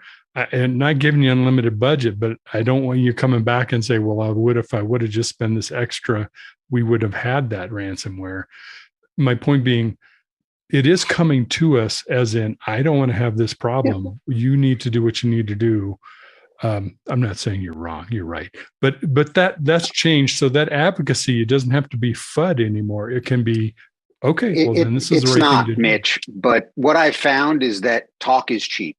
And when you sit with any senior executive, board member, CIO, oh, security. And then when it comes time to actually make the fundamental changes that are required to truly be secure, a little bit less interest on that front, right? So if I can write a check and make the problem go away, that's great. If I, and hey, what does that check need to be, right? But our problem isn't funding anymore, right? Our problem is skills, but ultimately our problem is change and transformation because doing security consistently, right? Having an organization that is security aware is hard, right? It's hard. I think I'd like to throw out this piece here, right? Like most security leaders, I think, struggle with being able to articulate how an EDR gets the business from 10% wallet share to 12% wallet share, right? Most security leaders, actually, if you ask them like, hey, how does your company make money? I remember having this conversation with a CISO last year who's in financial services. I was like, hey, coaching this guy, I'm like, how does your bank make money? And he's like, oh, deposits. And I'm like, what do you mean? And he actually didn't know where or how the bank made money. And when you are talking to somebody as a business leader, right, who's been doing this for 20, 30 years, and someone's like, hey, you got to do this. It's going to be really, really important. And it's going to save us a big risk. And I'm like, okay, how?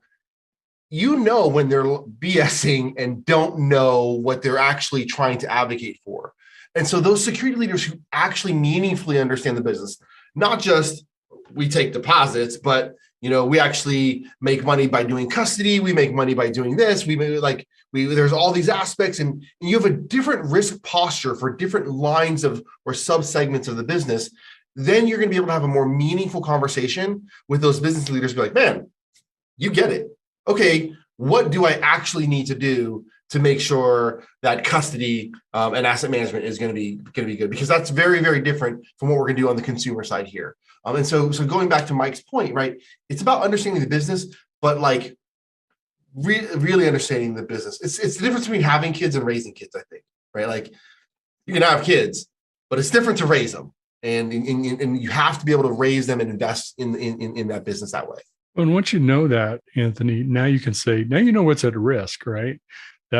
We need to protect this revenue because it's, whatever percentage of our business is the high growth area, it's the whatever.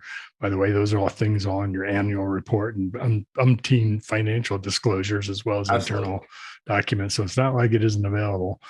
But knowing that now gives you a connection to the business to say, okay, this is what we were protecting. It's not just the deposits, the things in the safe, banks that other than deposit box don't operate that way. But literally knowing that, now you can have at least start of a credible discussion.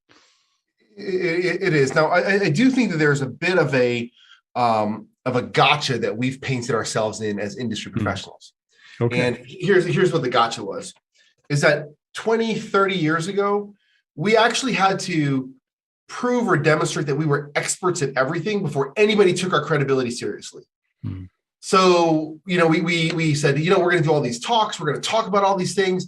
And so a lot of tech or security leaders back then were actually afraid to ask questions about the business because they would come across as like, well, you don't know what you're talking about, your credibility's gone. You fast forward and we continue to exacerbate that behavior of people being like, I'm an expert at tech, you do the business, and I'm going to separate it. And that's not the way that we can actually survive as an industry anymore. That's right. Because everything is tech aware at this point. So Mitch, I want to capitalize on a little bit or highlight a little bit of the thing that you alluded to, but didn't necessarily say it specifically. And that's this idea. That's this idea of credibility, right? And it really is built based upon doing what you say you're going to do in a way that folks understand. Mm-hmm. So, and again, just being general technical people, we tend not to want to get into sales. We tend not to want to do marketing. And again, when you get to this point, you're on CISO talk, right? So this is a CISO level type thing. You are having to sell your agenda, right? You have to market your achievements from the standpoint of saying, this is what I accomplished for the business this year. Maybe it is into getting in the way of ransomware. Maybe it is responding to something before you had a big problem. Maybe it's, kind of keeping systems up and running under constant attack, whatever it is, right? It's nice to talk about it around the dinner table and say, wow, look what a great person I am, but that doesn't help you in the boardroom.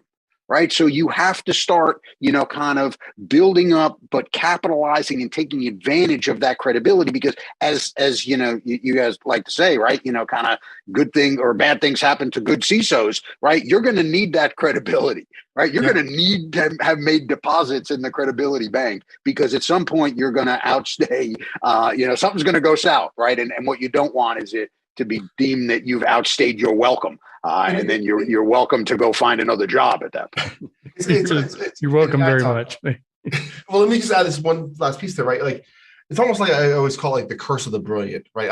I talk to most of our customers are software service companies trying to sell to enterprise, right?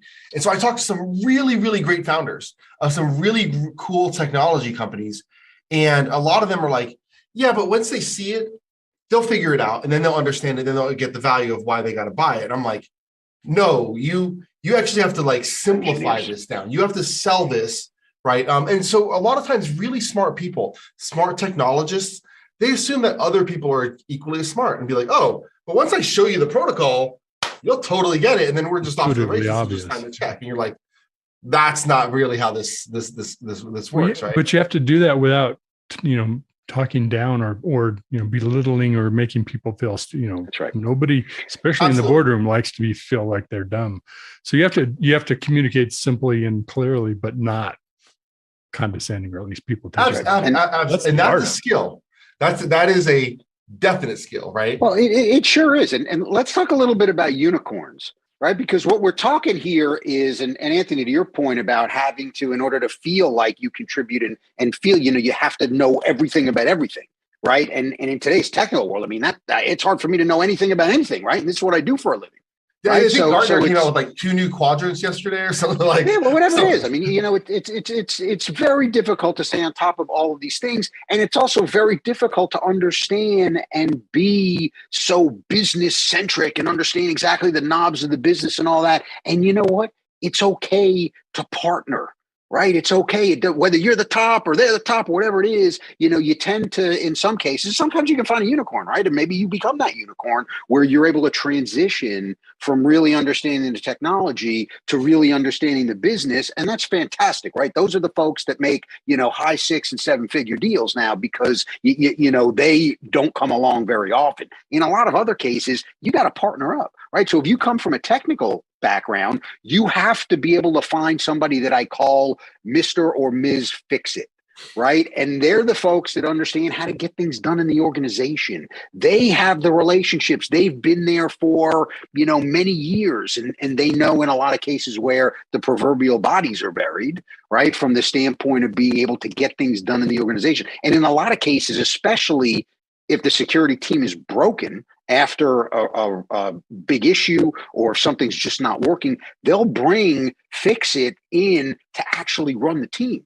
And I'll tell you what, they don't know anything about security. They hardly know anything about technology, but they're really good in the organization and they're fantastic business people. So they're going to be able to find and partner with those technical experts very quickly, because that's what they do. Whether they get airlifted into some far off land, if you've got a factory that's, kind of on the rocks, you got a broken security program, this person comes in, finds the people, builds the program, moves forward, goes on to the next, assignment from that standpoint. And that's okay, right? A lot of technical people get very threatened when business folks come in and start talking business stuff. And, oh my God, you don't know anything. It's like, hey, get over yourself, folks. Get over yourself, right? Because if you can't get things done in the business, you can't be successful. I want to swing the conversation in another direction. I think something that's also changed for us is it's not about being secure. It's implementing security that can be adopted and implemented. I mean, so Matt Newfield, who's CISO with Unisys, my co-host, he always talks about, you have to think about what is it going to take for people to be able to do what you're asking them to do, or make it transparent so it's less for them to do. But that's true whether it's a digital experience for a customer or you're asking employees to use two-factor or something else now that they haven't used before, whatever it might be. But there's a human element of it. We have kind of customers that we have our own consumers of security that we have to think in that mindset too. I think that's a new thought versus, hey, it's tough. We just prescribe this as the policy and you got to follow it. Yeah, I think that the thing there is that, in security, we're like, oh, if you do X, Y, Z, and then you dance 1, 2, 3 steps and then backwards, we're like, okay, we almost think we're giving them technology and solutions that they're going to follow, even though it's really long. But at the end of the day, people who are working in the company, other parts of the company, even in your security team, they take the path of least resistance. They're like, hey, totally, I see this is here, but I can get my job done. And that's what I'm being measured on. And if I just go directly this path instead, so I'm just going to do this. And you have security leaders who are like, well, how come you didn't do this? I was much more sick. It's like, because you created something that was so painful, I'm now going to find another way to do it, right? And if you take away all my options, we're really creative. We'll find even more creative, crazy ways to do to circumvent those things. And it's not because users are trying to circumvent security. Users are just trying to achieve that outcome. Whatever it is that their job, role, mission, whatever it is they're trying to get to. And security leaders often think well, they're just dumb users. No, they're pretty savvy. There's a ton of developers that work in financial services or in the finance teams, the accounting teams. You're seeing more and more, recent college grads that actually have more scripting capabilities than tech teams. And if somebody doesn't think, for example, that Excel is a crazy powerful application, you've not actually seen a large organization, because there's so much stuff that we try to security controls we try to apply, but you'll have somebody be like, you know what? I don't need to do that database. I can just bang this out in Excel, and then I'll just share this over. And then all of a sudden, 3 months later, the business is running on this end user compute thing, and security is scratching his head of why did we lose visibility and no one's using the database anymore? Well, it is a low-code app. It's a low-code platform, right? It is, right? And so I think that's an important piece. One thing I did want to really couch on, Mike, you made a really, really great point of security leaders almost comparing themselves to security teams comparing themselves to larger scale programs. It's almost as if we're comparing ourselves so often against the Michael Jordans. We're like, hey, and business leaders are like, hey, we need a security leader for our local team, our local business. But all I see in the media are the Michael Jordans who are just completely amazing, don't have a flaw. And that's what I'm expecting from, and you have to know that you're going to have to, if you're a business leader, you're going to have to coach them. And as a security leader or tech leader, you're going to have to be coached and be open to it. It's the only way to be successful, unless you're Jordan. right? Then rock on. But like so many different threads to pull on that one, Anthony. It's hard to kind of know, should I go this way, should I go that way? So the first thing I want to talk about, and again, when you spend a lot of your time with business people as opposed to, kind of hardcore security professionals, which I've kind of gotten to a point in my career where that's what I'm doing, right? You start to learn a lot more about incentives. And I think that's what you were, really talking about, both Mitch and Anthony, about, kind of the fact that you can't make it too hard for folks because they're not incented to do things in a secure way. They're incented to sell more. They're incented to deliver code. They're incented to, reduce customer support calls, whatever it is. Do things securely is probably not at the top of their MBOs, right? And that's what they get paid on. So you always default back to one of the most true statements I've ever heard, right? Which is, if you don't look out for number one, you step in number two. Right. And that's actually a critical concept, is that these folks are going to act in their best interests at all times. So again, all wrapping back to the same place. If you don't understand what their best interests are, how are you going to persuade them to do these things? Right. If you don't understand about the role of incentives and using proper incentives to get the behavior that you need, you really have no shot to do this job anymore. Right. Yeah. So again, a lot of it just gets back to, it's not brain surgery anymore. It's not even Einsteinian knowledge to in terms of how security works. It's a lot more common sense, right? It's a lot more business savvy, right? It's persuasion. It's a lot of these softer skills that a lot of folks go and say, not interested. And that's okay. Just understand you're probably not going to be a very good CISO if you haven't, spent a lot of time thinking about a lot of these softer skills and how you can get that done. And that brings it around to another, pretty important topic that, Anthony, you were just talking about. And I'll call it the general management of expectations. Right? If you can't come into an organization and manage expectations, hey, I'm not Jordan, you're not funding me to be Jordan. We don't need to be Jordan, exactly. Right? Because of the attack surface that we're dealing with, because of the adversaries that we're facing, because of the type of data that we hold. You know what? Good enough is probably good enough, right? And this is what we're willing to invest. And by the way, if you want to invest, at 2x, this is what we can do, right? If we want to invest at 0.5x, this is what may happen, right? So you have to get good at managing those scenarios, communicating those scenarios, and understanding that at the end of the day, it may make more sense for the business to invest in a new factory. Do we still make factories anymore, whatever it is, or invest in a new system, or whatever the analogy building is? Chip fabs now. Yeah. Building a fab, right? Then it is to, kind of update and roll out a new IAM platform. And you know what? That's okay. But you have to be able to communicate, well, if we don't do that, these are the risks, right? And then you make a business decision. Yep. It really, it doesn't get a lot more complicated than that. And folks get so bent out of shape. I can't tell you how many people call and just bitch at me about, I couldn't get the funding for this. Well, guess what?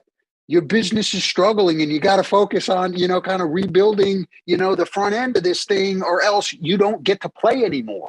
Right. So a lot of that stuff is luxury. And Anthony, you were talking about that before. Yeah. And I would say one additional point on that, right, is like, and if you look at where we're at now, just as a kind of a society with people having their quite literal pick of the litter of roles and jobs, if a security leader makes the life of the development pipeline too hard, you're going to have developers who are like, hey, I can actually make more money on a platform kit code base process that I understand. It's smoother, less friction. I'm not getting beat up. Someone's not yelling at me every day. So like we have it's this ecosystem now of where you're gonna have business leaders saying, hey, security, you've made this so painful. We've lost top developers. Mm-hmm. That's a whole different ballgame here, right? Lost sight of what's important. Right. It is like, and you have to strike that balance, because we're not just protecting the corporate assets. Now we're protecting the corporate mission. We're protecting the revenue streams, employee satisfaction, how they work. If you look at most end of the year employee sat surveys, they include questions like, Do you think that the technology you use enables you to do your business, do your work more effective?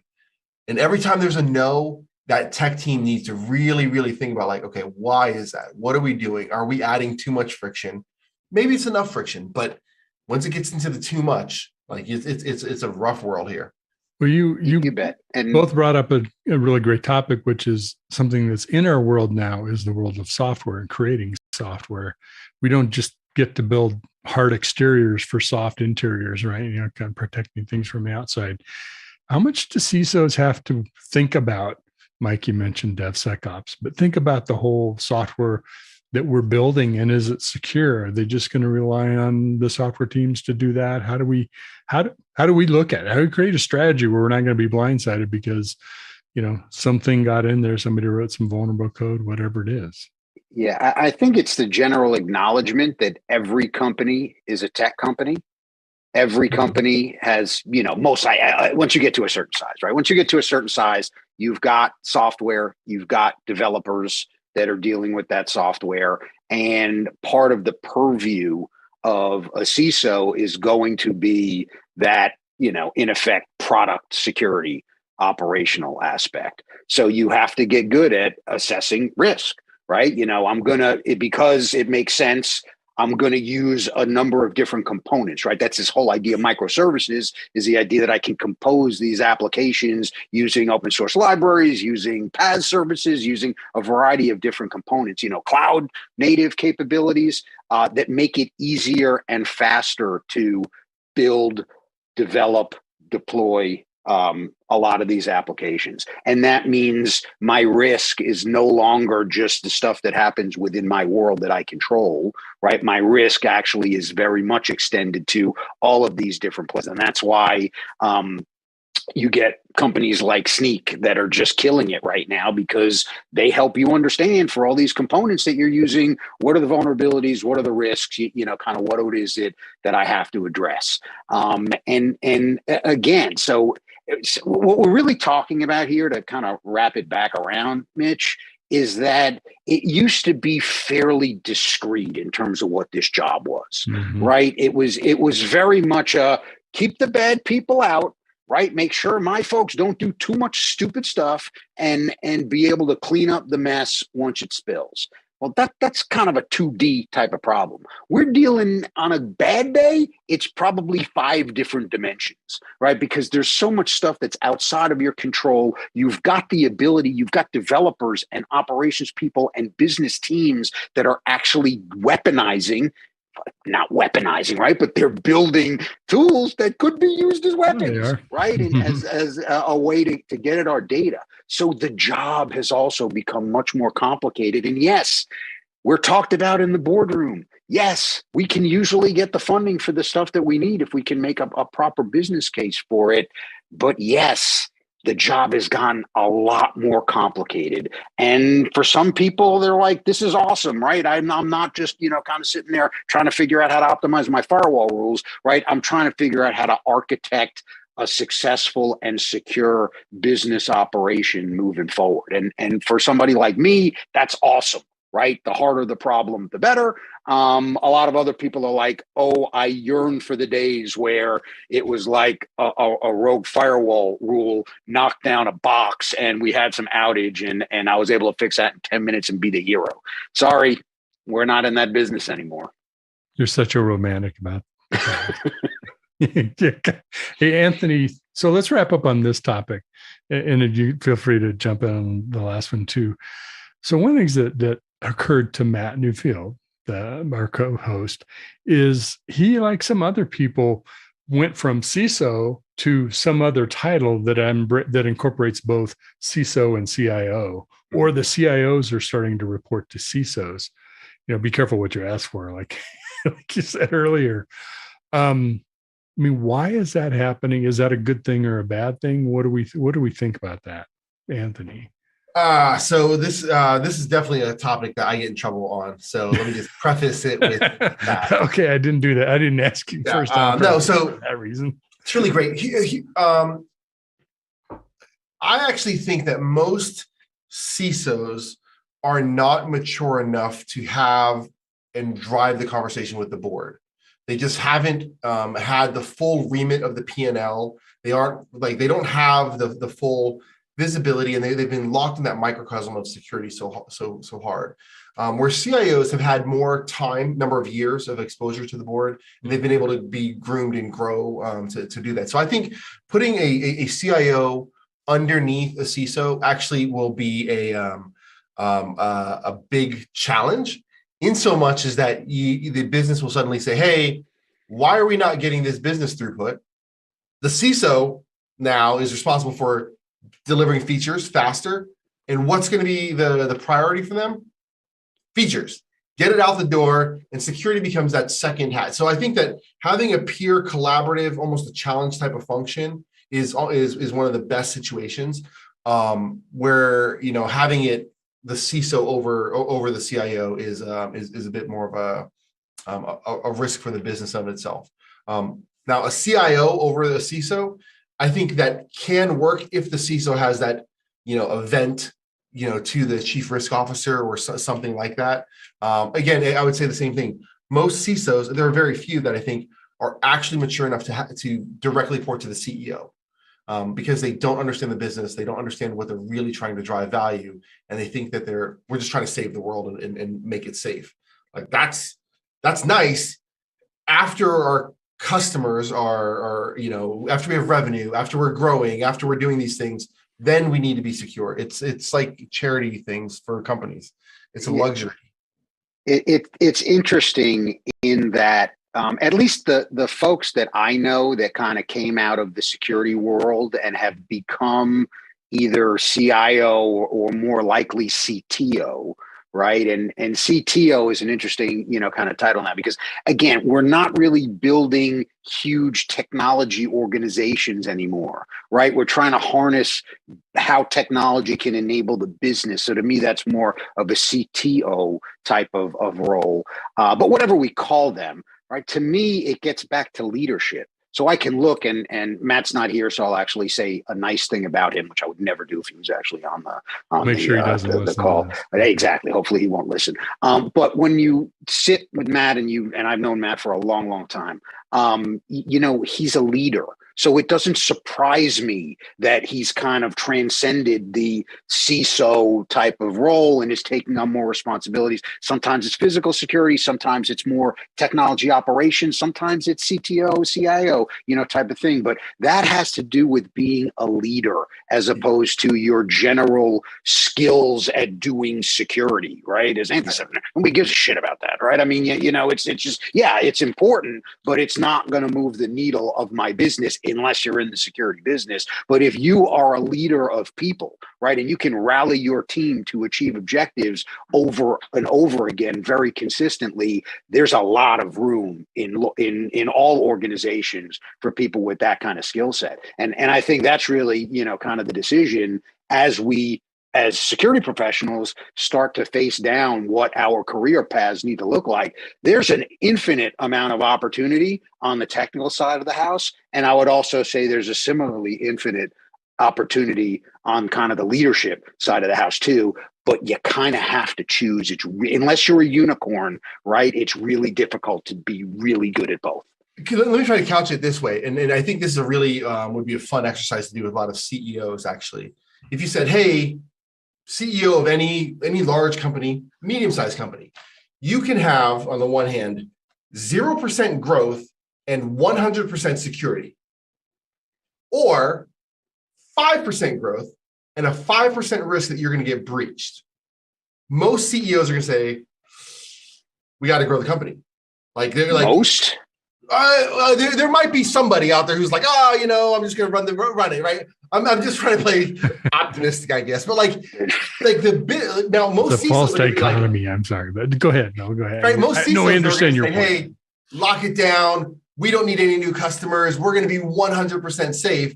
And every business leader is going to be like, that's your last meeting with the CEO, by the way. Yeah, that's it. That's exactly it, right? Because they don't get what business they're in. They're not in the business of security. They're in the business of finance, healthcare, like insurance, whatever that is. And so that when you look at it from that trade-off, put it on a scale. Those business leaders are like, listen, 20 years ago, I cashed in my 401k, started this business. I was at 100% risk. I'll take a 10% risk to grow the business at 20%, like whatever that is. And security, they don't have a choice, right? They're there to, in a lot of cases, grow. Unless, I mean, I can't think of one situation where somebody would, kind of say, and it all gets back to managing risk, right? It gets back to leading people. It gets back to understanding what business you're in. And it gets back to appreciating the technical disruption that every organization is undergoing right now. And if you can't be a partner with the folks that are driving that transformation, if you can't help them understand, kind of what is going to happen to corporate data based upon some of these decisions in a way that they understand relative to the business, and if you can't lead a team that's going to be asked to do a lot of really difficult things in not a lot of time, usually when all hell is breaking loose all over the place, it's not the right job, right? And that's okay. It really is. What's not okay is to fool yourself and spend a whole mess of time in a situation that's going to make you unhappy and you're not going to be very good at, right? Because that gets back to the wasted time thing, right? Yeah. And I don't know, you get to a certain age, right? I mentioned Anthony's a young guy, but you get to a certain age where you're like, time actually is really important. And a lot of the time that you spend doing a job that you hate, it's totally wasted time. Well, I think the point's spot on. I mean, if you've been a CIO, that is not an easy job either. And the shelf life, the life longevity of CIOs isn't that great anyway. So be careful about doing that. I'd really make sure I was setting myself up for success and not just the next CIO to get fired. So, but I think it's some really good advice. Guys, it's been a blast. It's been fun. I wish we could share a digital beer right now, but we will do that when we see each other, hopefully at RSA or somewhere soon. Anthony, appreciate you joining us today. Any parting thought? Any words of wisdom to leave us with? No, I think the last thing I would say is that while it's super tough, if people are open to getting the right coaching, the right mentoring, like having those open conversations, willing to learn, they can grow to what their company, mostly, I believe that most people can grow to what their company needs. Not this, you're not going to be Jordan. Just set that aside. But you can be what your company needs to be successful, and you'll get a lot of satisfaction and joy of that personally. And you can grow people in the same way. So I think that there's a light. You just have to kind of be willing to learn. Mike, Yogi Berra of security with your great sayings. Great analogies. Just go into it with your eyes open, right? And understand what you're being asked to do. And if that isn't in alignment with who you want to be, what you want to do, how you want to spend your days, don't wait until you fail at a job in order to call that out. Right. And that's just about being honest with yourself and really, just having that difficult internal dialogue to say, this is what I enjoy doing every day, and do that. Right. Don't overcomplicate it. Right. If you don't like what you're doing, do something else. Because again, all we have is time. And when you squander that time, it's gone. You don't get it back. Mike Rothman and Anthony Johnson, thank you again so much. And thank you to our audience for joining us today. We'll check out another episode of CISO Talk. They're available online for replay, and join us for one of our live roundtables. We have some great stuff coming up. So Mitch Ashley signing off. And on behalf of my co-host, Matt Newfield, we hope you have a great day. Be safe, be secure. We'll talk to you soon. Thank you.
All right, welcome back. Next up, we've got our Something Old segment. This is from our very recent Predict 2022 virtual event.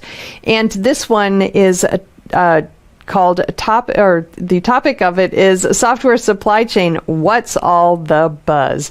So this one features Tracy Reagan from Deploy Hub and CDF board member, Steve Chin from JFrog, Mitch Ashley from Techstrong Research, and Amir Kushansky from Armo. They discuss what we need to do to get our collective arms around the component-driven software supply chain and how our DevOps practice will shift in the process. It is a great forward-looking conversation, totally worth checking out. So let's go ahead and roll it now.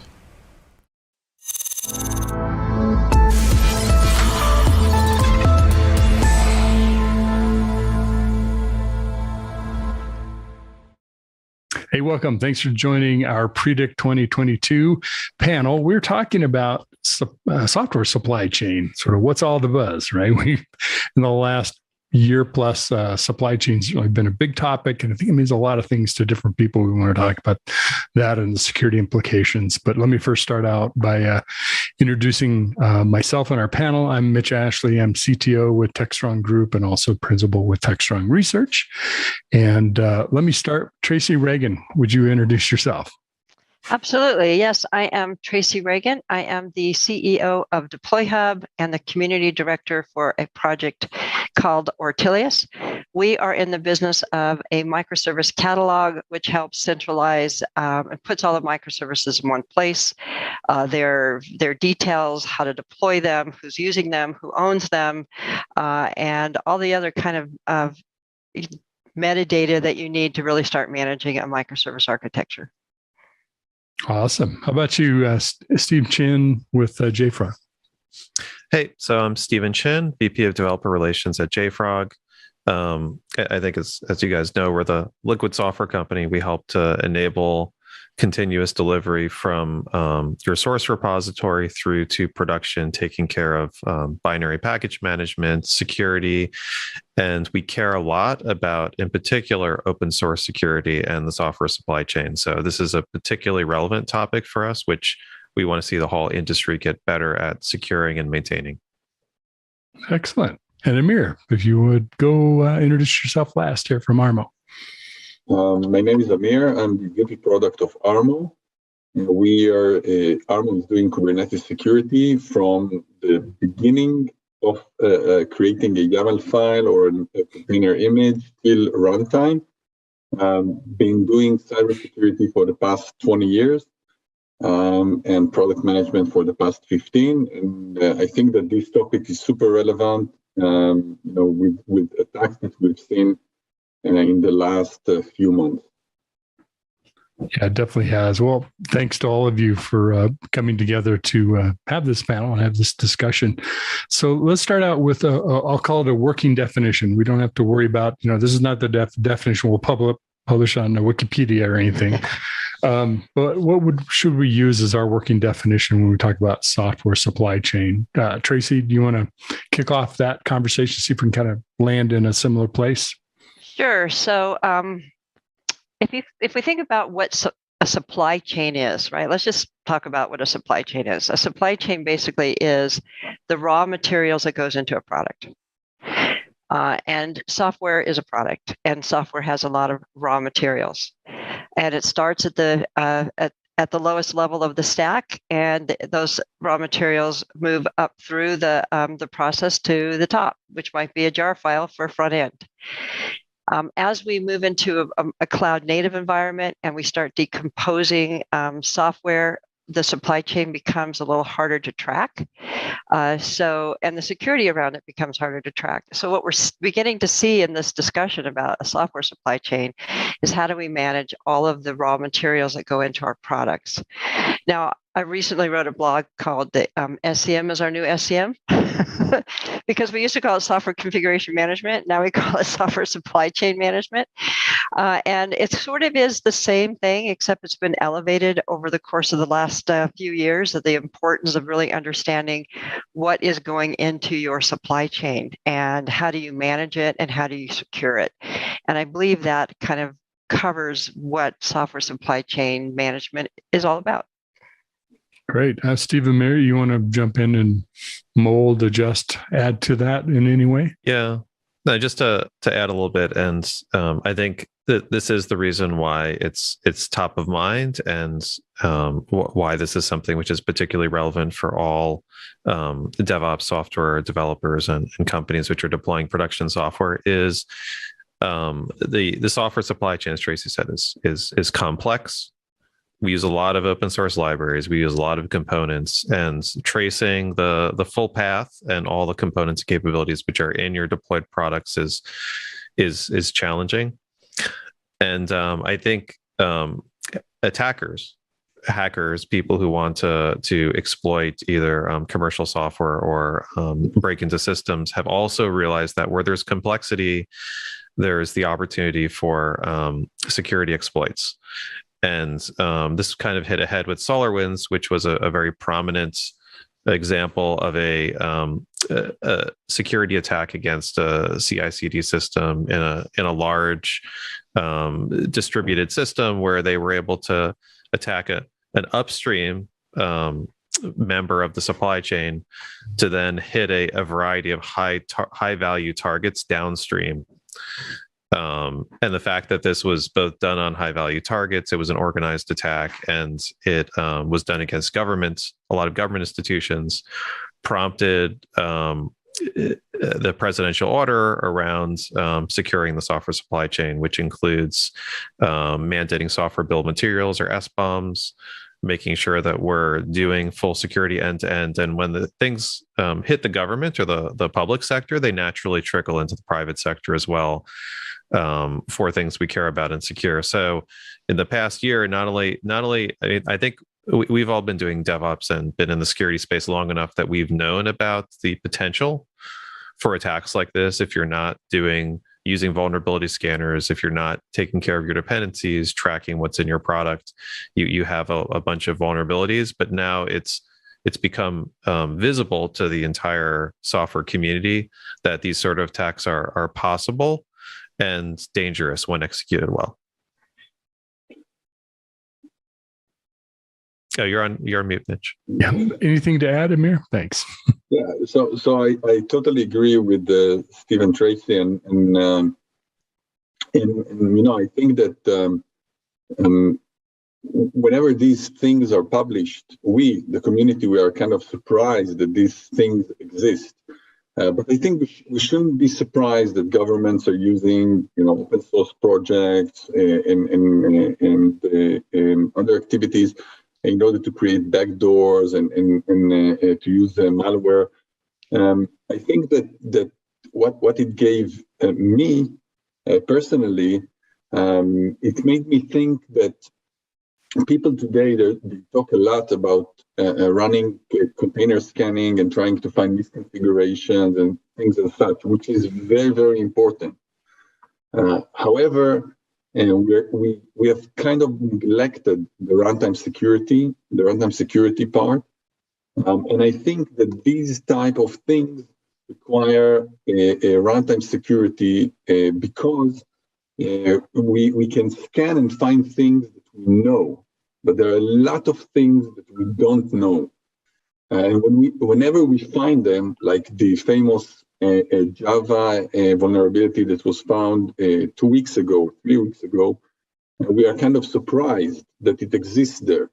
But I can tell you now, we are recording, at the beginning of 2022, we will find a lot of new things in many open source packages during this year. And I can tell you that we will continue to find these because it's an endless chase, right?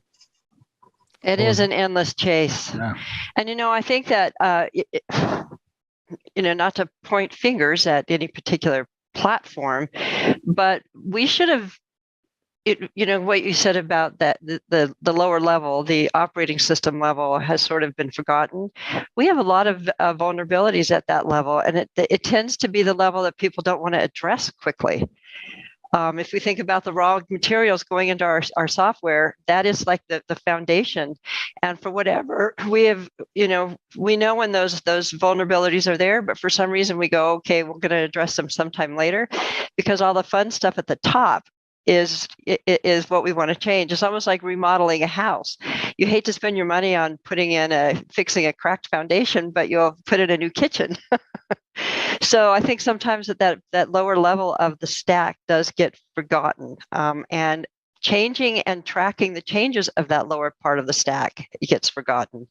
And with a Kubernetes environment, I think we're going to see more of that being tracked. That is going to become more of the parts that go into our software solutions, and not just a foundation that we're putting things on top of. Yeah, really good point, because I think several things have put us in this position where we need to think holistically about software, not our piece of it. Because in the security world, we talked about shared risk. It's not outsourced risk. It's still your risk.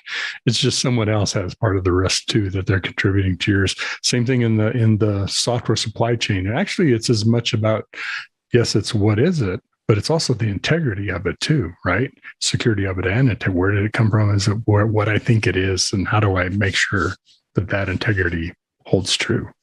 Make sense? Yes, and the one area that we don't often talk about is the data. Right? It's the data is also a failure point, and it should be part of our raw materials that we talk about. Even though that data might be coming from end users, that data is still something that we should be thinking about in terms of the supply chain. I don't know if this is true or not, but we had this big bill for COVID relief come out, and I heard something on the news as I was on the treadmill, so I didn't really get it all. I was reading the captions that was going across, and it says close to $400 billion may have been siphoned off through bad actors because the states have such vulnerable systems that they were able to use fake IDs and basically identity theft to grab checks and funds that they shouldn't have had. So I think we have to always think about the data as well. So we have to think about the software supply chain from the lowest level, the foundational level, through the pieces that go into our software design and what we actually are writing our solutions, and the microservices and the libraries that are a part of that, and then the data that we're pumping in. Every single level has to be considered as part of the supply chain. So every user is part of our supply chain because they are adding data to our systems that can be compromised. How do we think the industry is responding to this? We as a community of software creators, software users, as well as the vendor community. What's different? Is everybody just going out and creating a bill of materials? It's all good. Now we know what's in it. Obviously, it's more than that. But how is it changing how we're thinking about software and how we might create it ourselves or the companies that we work with? Who wants to take a stab at that? So I think one of the ways which the industry is responding at large, and both Tracy and I are part of the new OpenSSF Foundation, which is a new Linux Foundation organization that's been created to specifically address open source security. And it's kind of taking the best minds, the best companies, and aggregating all of this collective wisdom into some actionable projects, working groups, and deliverables, which we can all use to better secure the software supply chain. And as Tracy was talking about, like defining the problem is one of the first things which we need to go after. And this is what the Salsa project at OpenSSF is designed to do, is basically to define the different areas in the software supply chain where you can be attacked or be vulnerable, starting from source systems, maybe submitting bad source code or compromising a system, going to build integrity. Is somebody hacking the code, which is getting passed to the CI/CD system? Is somebody bypassing the CI/CD system? Is somebody injecting a bad package or a bad dependency?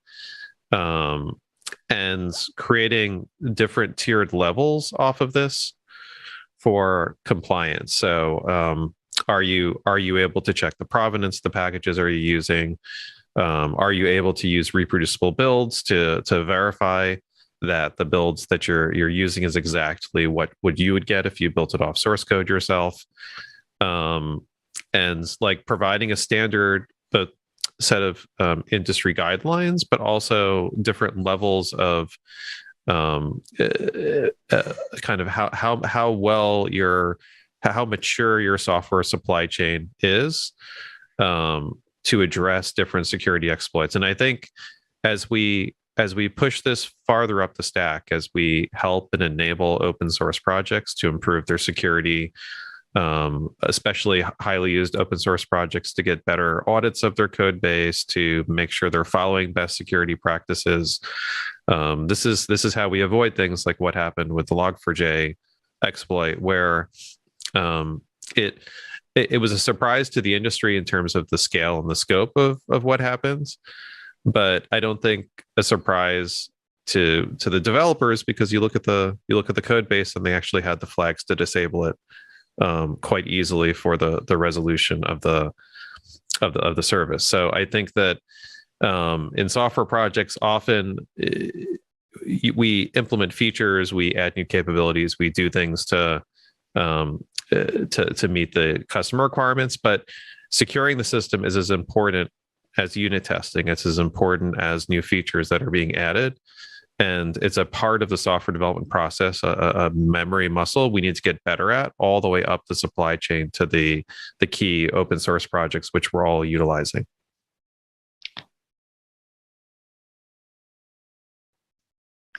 Oh, Mitch, you're on mute again. Yeah, you're sorry, go ahead. My mute gets stuck here. Go ahead, Tracy. I think you were going to jump in. I thought Amir was going to jump in, so I stopped. Oh, okay. I wanted to say that one of the challenges that I saw in the Log4j is that many of the channels that I'm following on Slack, WhatsApp, whatever, they were all talking about, I know that this thing exists. I can check it on my software, on my direct software, but I don't know if my supplier is using it. And now, how can I know? So, there was complete mayhem because people were looking to get something from their vendors. And they were stuck because, it's a recursive way, right? I'm using a vendor, that he's using a vendor, that he's using a vendor, that maybe he's using. So, it gets very, very complicated. Yeah, and you just described what some of the complexities around using microservices. Mm-hmm. I have a dream. My dream is that we have a single registry for these highly reusable and distributed components, and anybody who's using those components register themselves as being using them. So when we do have an issue, everybody can be notified exactly at the same time around the world that there is an issue with a particular open source component. I mean, why not? That's not an insurmountable task. Because it will be great for attackers as well. They can go there and see that you're using something, and now they can use it to attack you. Well, that's true. But open source, the more visibility, the better you're off. Mm-hmm. So there's always a trade-off, right? Yeah. It's interesting. One of the things that Log4j pointed out to me is that there are definitely higher value targets. If you think about all the way back to SolarWinds and the Microsoft tools that it compromised to be part of the software creation process to inject, the code into the software supply chain that it resulted in getting distributed. In this case, you could have pick any product or open source project, whatever it might be. It could potentially be used in multiple places and multiple levels across your software stack, infrastructure, service providers, products. So you could have that one vulnerability in, a dozen, 10, 15, 20, 100 different places that has to be remediated. It isn't just one, let's go fix the library and we're all good.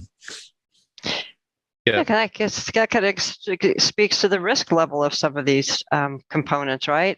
How do we know how risky that particular component is that we're about to consume? We really don't necessarily know that.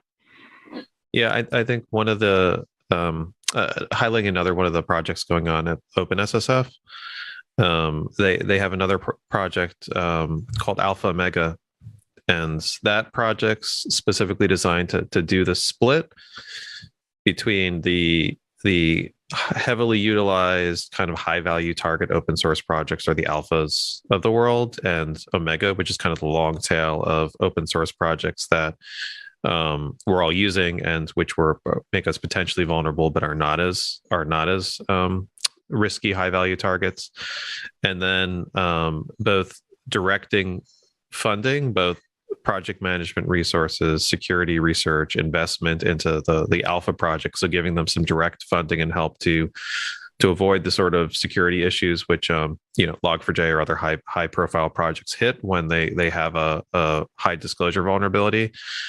But then also helping with this long tail of security exploits. And the JFrog security research team actually spends a lot of time looking for security exploits and adding them to our database, but they found a bunch of easily exploitable vulnerable packages in both the PyPI and the NPM module repositories.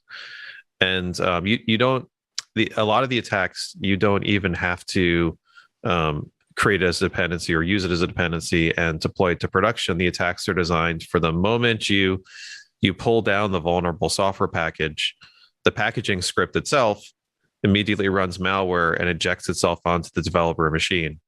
And the majority of the attacks which we see are low severity attacks, right? They're info stealers. They're trying to get Discord tokens or other things off the local computer so they can execute low value attacks at scale against a lot of machines. But the same techniques that they're using to inject a vulnerable package into PyPI or NPM and to exploit local developer resources could be used to hack into an enterprise network by getting software installed onto the developer machines or the CI/CD machines, using that as a launching pad to access other systems, and possibly, like in the case of SolarWinds, sending out a binary to a third party as a downstream dependency, where it looks to the world like that company has created a valid package and they've signed it and they've certified it, but it actually is carrying a malicious payload. So I think that the risk here is both for the high value, large open source projects, kind of the Log4j incidents of the world, but also the long stream of malicious exploits, which could be used for targeted attacks against companies in a large scale software supply chain attack. It's interesting. I'm curious everyone's thoughts about, how is this emerging into things that people can use? Are we talking about frameworks? Definitions of how to manage software supply chain? Is it tools? Someday every software package will have a supply chain module or whatever to it. Is it assessment tools? What do we need to kind of first crack open the challenges around software supply chain? What is emerging now, and what do you think we're going next? All of the above. All of the above. Was that a softball question? I didn't mean for it. Well, I think that the industry is starting to look more closely at themselves, right, and try to determine what is it that we need to do. It's I can guarantee you that there are thousands and thousands and thousands of build scripts out there that still use wildcards to pull components into their binaries, and you could drop some nasty component in there, and that's as simple as it is just some wildcard definition that included pull everything in this directory, and somebody put something in that directory that shouldn't have been there. It's the definition of SolarWinds, something super easy and very malicious. So I think we're starting to take a look at ourselves and really understand how we can start managing these pieces. And I really want to emphasize that in where we're headed in cloud native, the infrastructure isn't static anymore. The infrastructure itself is dynamic. Mm-hmm. Not only the what's in the container, but how Kubernetes is configured and how we're linking microservices via APIs at runtime. So we're moving into a highly dynamic infrastructure now. And that highly dynamic infrastructure can have even more, potentially more vulnerabilities. But at the same time, when you get rid of monolithic, you have less ways to break in. If you have a lot of little microservices, you have to break into every single microservice or find the one that has the gateway to what you're trying to find. So we're starting to become better at what we do, but we still have a lot of work to do because this is a brand new way of thinking about software. And we have to think about, again, like I said in the beginning, the full stack, starting from, an SBOM should not include just what went into a binary. The SBOM should include everything about the data the platform is running on. What were the key value pairs that were used to configure it? Is there something we can point to in the SBOM that shows if the cluster itself was changed as part of that release? So the more data that we can pull into this picture, the more raw materials that we can report on, the better we'll be. And then tooling can become more sophisticated because it becomes then a data science project. And if we have the data, we can make the corrections. And the tooling then will start making the corrections. And I think that the industry is starting to respond, just like the OSSF is starting to really think about these different ways of managing it. We ourselves have Ortelius. We're trying to think about how to manage a microservices SBOM. You have an application that has a lot of microservices. Each one of those have an SBOM. How do you aggregate that at the application level? And then companies like Armo are thinking about Kubescape and how to track the changes at that level. So all of the above, and it's going to be a community effort and a community discussion to get it done. Seems like a lot of disclosure too. We may not necessarily do today. I mean, you often see we use the following open source in our product, but they don't disclose everything else that's in their product. We have to kind of get comfortable with that transparency. Do we not? Yeah, absolutely. I'm curious too. It seems like we have to think about two dimensions, at least, of this supply chain. One is in the software that we create, and the other is in the tools and processes that we use to create it. So it's not just the code we're creating; it's the pipeline, the DevOps pipeline, tool chain, however you want to think of it, and all the ingredients that go into that. That's potentially part of the software bill of materials too, right? Absolutely, auditing the pipeline itself. Yeah. And I think we'll hear more and more about that as well as the DevOps community matures and we start thinking about auditing ourselves. Mm-hmm. I actually think Go ahead, jump in, we are getting into a worse situation. The reason that I'm being apocalyptic a little bit is because we are in a huge shortage of people, developers, DevOps, security. Today, business is king. Everyone wants to run really, really fast to develop things. They try to save 3 lines of code and take this open source that does everything, and while doing that, they bring tons of vulnerabilities. They don't even know what vulnerability is. And then we ship this to production just to give another feature so users will enjoy it.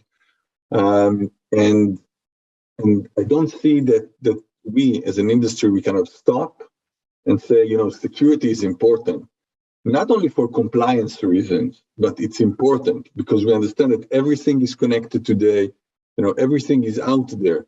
If you think about us being without technology, it's like the Stone Age, right? We rely on technology so much on everything that we do today that I don't see that it's going to change unless we change, our mindset and understand that these things happen. We need to be prepared for it. Sometimes, business needs to run a little bit, not as fast as it runs today, but we need to put the gates there and make sure that we are responsible and we deliver software that is good, solid, and not vulnerable or secure. Well, the need for speed can be a problem, can't it? Speed kills some, right? Speed can kill. Exactly. And I don't know if we're ever going to get the business not to be king. Exactly. They constantly, I just watched that the movie, Don't Look Up, which is kind of hilarious but scary at the same time. But I think what Amir's talking about is the same. It's the same thing. Business is king. We're going to pursue what business wants to do, and don't look up because you might see something really scary coming towards you. Careful what you ask for. It's a good analogy. How about the lightning round here? We have a few minutes left. Maybe each take 30 seconds. If you're kind of just get your head around this topic of software supply chain, what do you think is at least one takeaway? Not necessarily the most important one, but one takeaway from this conversation we've just had. Tracy, why don't you start? I would say revisit the SBOM process. That's the very first place you should start. Most companies may require some kind of an SBOM, but I don't think that the development teams take SBOMs as serious as they should, because they can enlighten us. Compared to SBOMs, and you have a difference report. It's pretty important stuff. And the other thing is, I have preached this for the last 20 years. Stop using wildcards. You've got those are two. If you want to get started right now, stop using wildcards. I know it's a pain to go through and have to list in some script every single file by name, but that will secure at the lowest level your build scripts and your packaging, your deployed package scripts. That will secure quite a bit and tighten it up. You've got to at least do those two things. So revisit SBOMs and start taking a serious look at how you're implementing wildcards in your build and deploy scripts.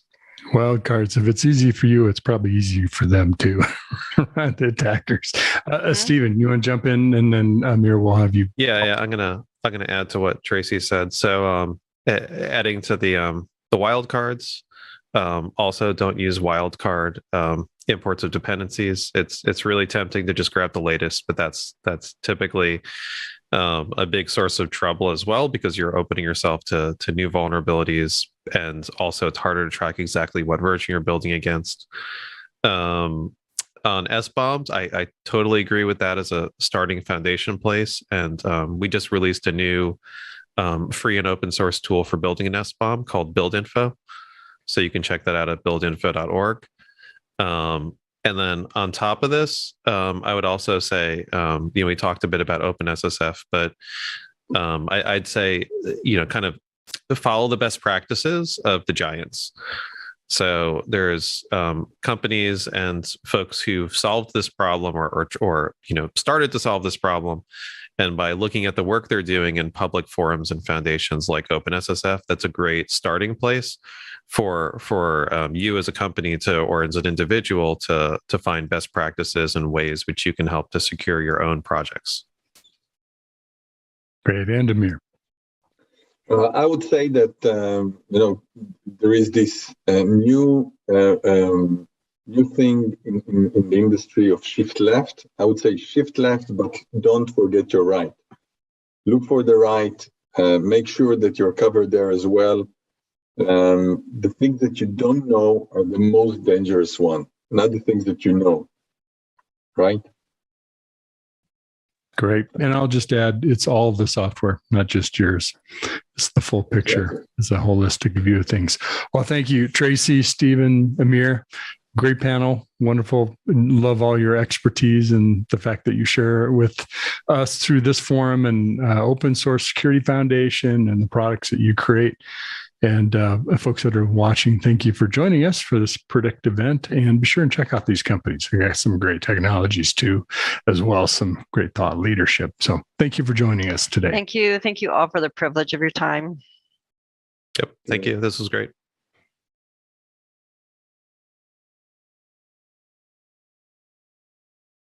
Hey, everybody. Happy Tuesday. This is Charlene O'Hanlon, and I'm here now with the headlines. First up on DevOps.com is an article that looks at the DevOps journey through a cultural lens. DevOps is not just about technology. In many ways, the technology aspect of DevOps is finite, but the people, organizational, and cultural aspects are infinite. An important part of building a world-class DevOps process is understanding the cultural and organizational changes that are required to be successful and making those a priority. Many organizations have either not started their DevOps journey or are in the first generation of DevOps, which is creating a greater gap between elite and low performers.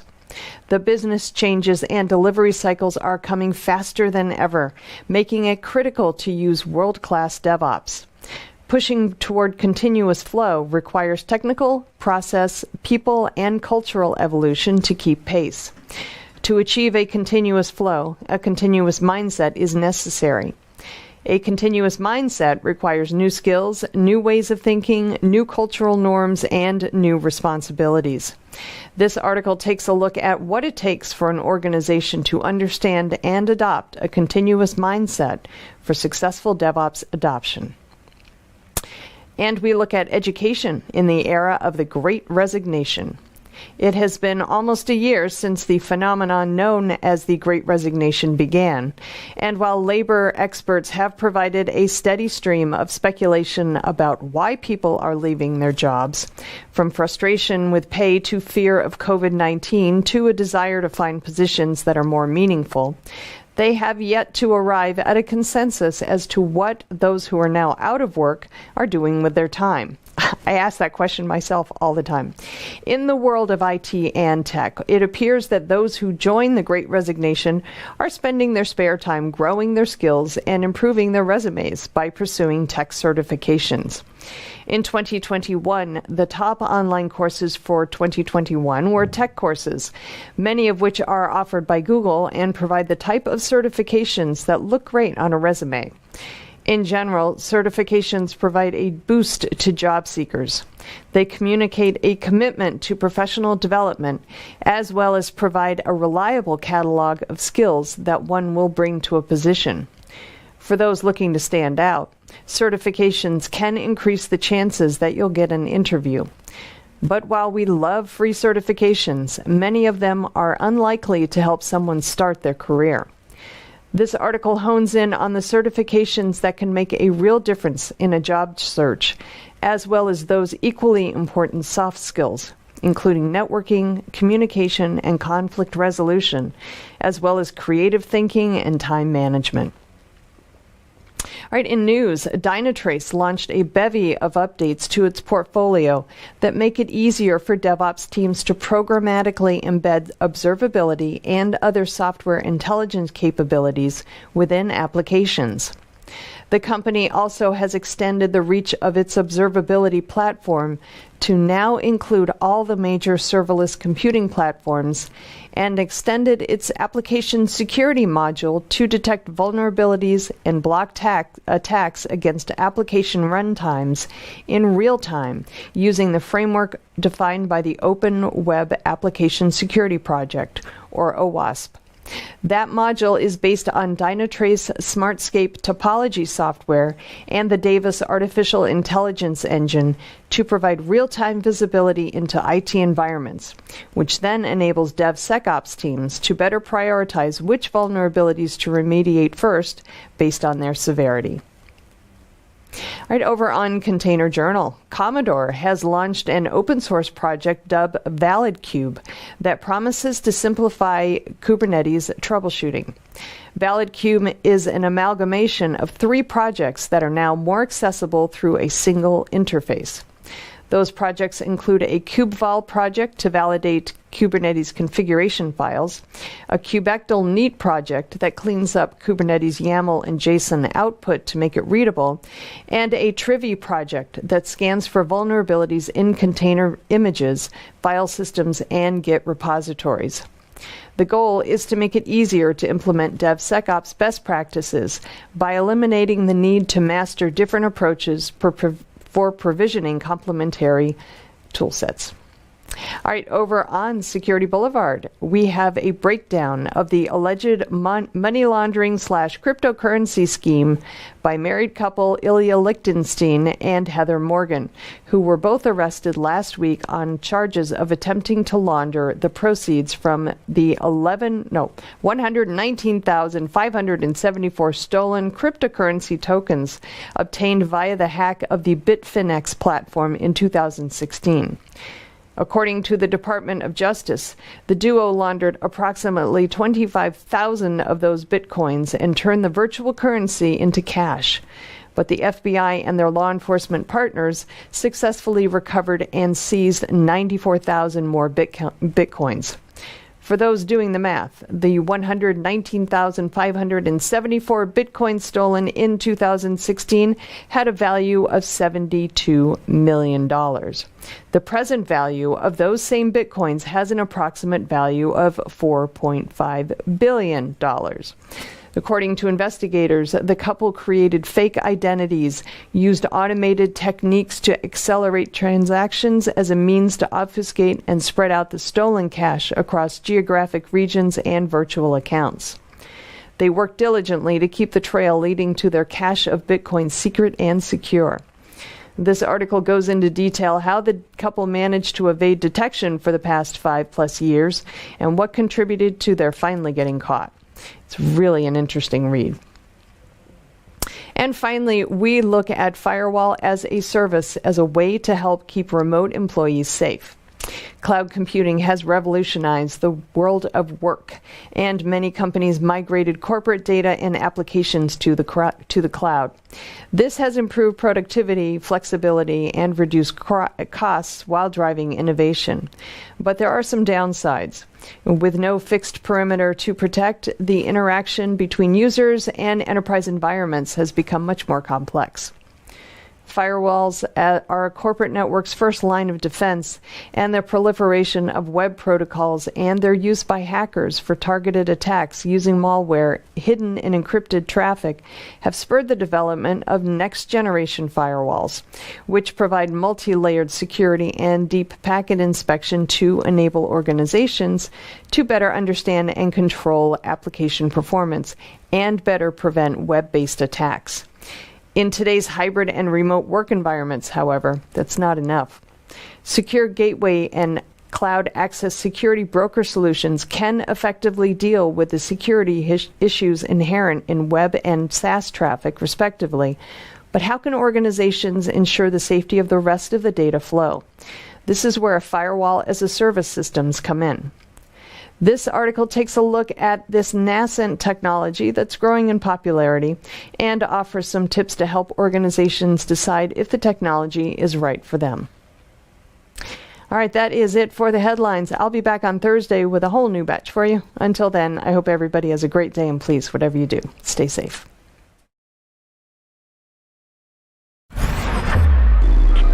This is Digital Anarchist. Hey everybody, welcome back to Techstrong TV. I'm Charlene O'Hanlon, and I'm here now with Tim Grelling, who is the Director of Innovation and Security at Core BTS. Tim, thank you so much for joining me today. I do appreciate it. Thank you for having me. Pleasure to be here. Excellent, excellent. Well, I want to talk to you about something that is maybe not so much considered when we're talking about cybersecurity, and that's being mentally prepared for a cyber attack. But before we get started with that, I was wondering if you can introduce us to Core BTS. Sure. Core BTS is a consulting company that helps organizations solve complex problems related to cloud and infrastructure security, and growing and experiencing a lot of activity related to security these days. I can imagine. It seems like not a day goes by when we don't hear about another cyber attack or data breach or ransomware attack or whatever. But security is definitely top of mind for so many organizations these days.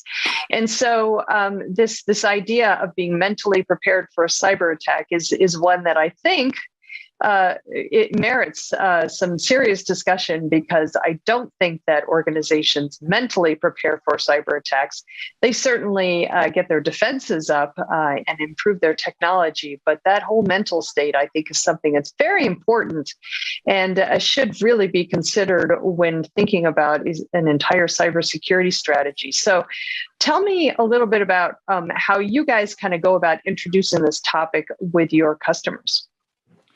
Yeah, it's we have an incident response team at Core BTS, and I joke with the guys that we're parts technology professional, part psychologist in these type of engagements, because whenever, especially with a catastrophic event like a ransomware, clients want to, rightfully so, get back up and running as soon as possible. But doing so, and trying to skip over processes, it can lead you back to the same place, right? If you try to skip processes, get back up and recovered, you might miss part of the recovery. So part of the response piece is managing folks and communications, right? Whenever your entire environment is down, there's a lot of panic, and you really have to go through processes systematically to make sure that you're doing it correctly. And part of that is managing expectations and managing, managing people, managing that mental side of it, to say, this is going to be, 3 days to get back up and running. This is going to be a week process. This is not something that's going to be fixed immediately. And you really have to communicate that to the business and work through that to make sure that you're going to be doing it correctly. Do you think that organizations really kind of haven't taken that into account as yet, or as maybe as much as they should be?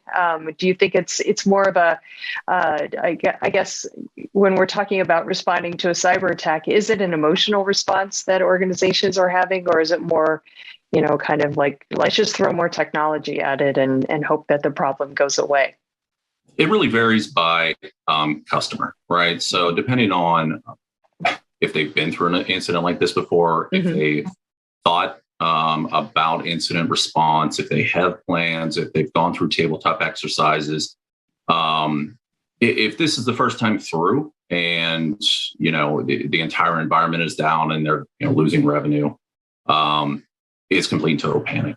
And it's, when are we going to get up and running? We need to be up and running again tomorrow. We're losing hundreds of thousands of millions of dollars, every day, every week. So managing that is absolutely key. We constantly preach to our clients that haven't been through a catastrophic event like that they need to prepare for that. They need to walk through the exercises, have tabletop exercises to think through those things before they actually experience those, right?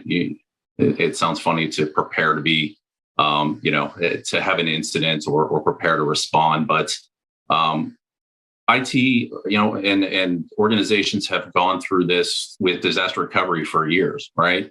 What happens if our data center catches on fire, or if we have a connection to one of our facilities go down? How do we operate? Same sort of thing with incident response and cybersecurity, right? You really have to think through those. And one of the biggest keys with the mental aspect is including the business in it, because the business sides, they're there to service the client and make money.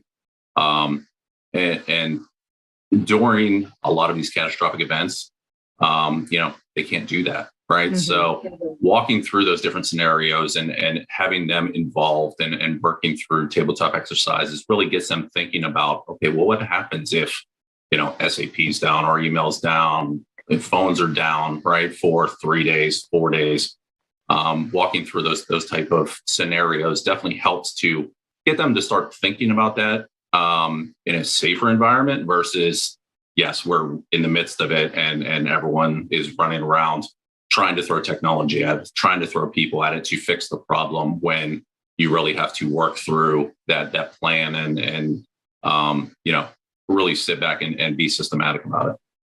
Yeah, I think some organizations are finally kind of coming around to the idea that it's really not a question of if they're going to get breached, but the fact that they are going to be breached. And so they really do need to be prepared for it. And right now, more organizations recognize that they could be the next target. A year ago, probably wasn't as prevalent that at least that line of thinking as it is now. So do you think that that's going to kind of help organizations, because maybe they're recognizing now, they're resigned to the fact that it's going to happen. They might as well be prepared for it. They might as well start the whatever they need to do now, so that when it happens, they're not going to be caught unaware. Yeah, absolutely. I think with all of the higher profile events in the news, people are starting to realize that it's not a matter of if, it's a matter of when, right? And it might not be a completely and totally organizational wide catastrophic event, but there's something that's going to happen, right? And you're going to be in incident response mode. You try to put as many controls in place to prevent or limit that damage, but you can't prevent everything, right? It's not cost effective. It's not realistic. So it's a matter of trying to prevent as much as possible, detect events as they occur, hopefully as quickly as possible, so you can contain it and then get back up and running, in an adequate amount of time. So I think that has, as more and more organizations experience these type of events, and they're covered by the news, it kind of becomes the norm, where people start to say, okay, well, what do we need to do? Do we have an incident response plan? Have we been through a tabletop exercise? Have we done a risk assessment to understand, really where our exposures are, right? Mm-hmm. Let's come in and think about, okay, if ransomware to come into our environment, how would we, respond to that? And could business operate, right? Do we have the right prevention measures? Do we have the right recovery measures? Because you can't prevent, because then when something happens, okay, well, how do we get back and recover? So you really have to focus on both prevention, recovery, and the detection piece to hopefully limit damage as much as possible as well. Yeah, that's a really good point, and I wonder how much not only those at the C level and the IT and security operations personnel are involved in this, but also the other employees in the company. It seems to me that part of this prevention is and everybody in the company understanding what what constitutes a data breach and what where they could be vulnerable and the steps that they can take to be more proactive in their security. So do you think that organizations are kind of kenning to this idea also, and more organizations are coming up with cybersecurity awareness programs for their employees so that they can maybe hopefully prevent that data breach or that ransomware attack? Yeah, absolutely. I always say that, we always hear that, users are one of the, weak spots in the organization. And a lot of the breaches do occur with, someone clicking on a link or, accidentally giving up their password because of phishing, things like that. I say users are a vulnerability that you can't fully patch, right? You can just continue to try to educate them and give them the tools to, do the right thing. But we're human, right? And we're all busy and something eventually is going to happen. So that's where IT and the business and security need to work together to do security awareness, as well as, education of users on what to do if you do click on a link, if you do get phished, right? Because that's, I had a user recently that's smart guy, no security, but was trying to do the right thing for a client and went out and downloaded what he thought was a Cisco agreement from some website that wasn't Cisco, right? Mm-hmm. Had malware in it, right? Luckily, our endpoint detection software stopped it from spreading. So it was just his machine, but he knew better. But he was trying to do the right thing for his customer, was in a hurry, couldn't get a hold of two people that would have that information. So he went out looking to try to solve the problem. Afterwards, he's like, yeah, that wasn't the smartest thing to do. But whenever things like that do occur, the user needs to know what to do, right? Who to contact. And you need to take those type of events and use those as lessons learned, right? Communicate that to other folks in the organization. That's, hey, here's something that, one of our, users did and what they should have done, what mistakes they made, and really use it as a teachable moment so that, you can personalize it for end users. Security awareness training, if you're doing the 1 hour video once a year, a lot of people will just sit there and click through it. But, trying to use real world scenarios and different methods to that education, I think is more helpful. And a lot of organizations are, moving towards that, different techniques and, micro trainings and emails and posters and, really doing a lot of different things to try to, again, stay in front of that problem. Well, I think that a lot of progress has actually been made over the last year when it comes to cybersecurity awareness training. I'm hearing a lot more about it within organizations, but obviously, maybe not enough is being done, and we are going to have a big problem on our hands if we don't get our cybersecurity houses in order. And I love the idea of bringing the mental aspect of cybersecurity awareness and data breaches and recognizing that this is going to happen, and so we need to be prepared now for it. And that's not only technologically, but it is mentally. So interesting stuff there. Tim, thank you so much for taking the time and having the conversation with me about this. Absolutely. And I do appreciate it.